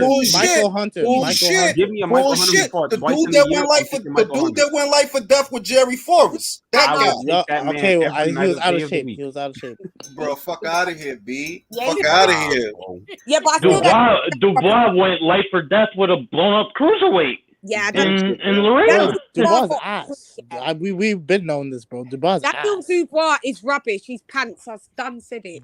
Yeah, he is like he need to reevaluate a lot of shit to be real. He need to retire. That fight, they're reevaluating. After they saw that fight with the cruiserweight, trust me, they are reevaluating big time. They fucking better because what they did with that fight is put a big ass target on his back. Like, bro, we want Dubois. Big time. Put Kevin Lorena against Ryan Rosicki. I seen my man Martin Bacoli. He had the general hat. He had the M. Bison hat. I seen that. Listen, B, if they ever, somebody need to go to jail if they make that fight. Yep. They need to go to jail. Like, That'd be murder. That would be murder. I got Bacoli round 6. Bacoli hits like a damn truck. Yo, Jules, is that why you're dressed in camo? You gonna join his army? No, cause I signed a petition. Like I signed a application. I want to be in his army, the Bacoli army. I'm going to Scotland, all that shit, yo. It's real shit. Hey, Jules, that English guy Mark was in the chat asking if you dropped the link. I don't know if you would do that. Yeah, but I'm about to cut out. Julius is trying down. You know the times. I'm about to cut out. It's already been close. It's been 2 hours. On that note, ladies and germs, Merry Christmas. Happy New Year. Merry Christmas. F.A. Jogba sucks. Goodbye. He don't suck, bro. Merry Christmas. Happy New Year. Happy New Year. Buon Natale. Al Heyman suck my dick. Bye. Deuces, y'all. Be safe. And we out of here. And we are out of here. Have a great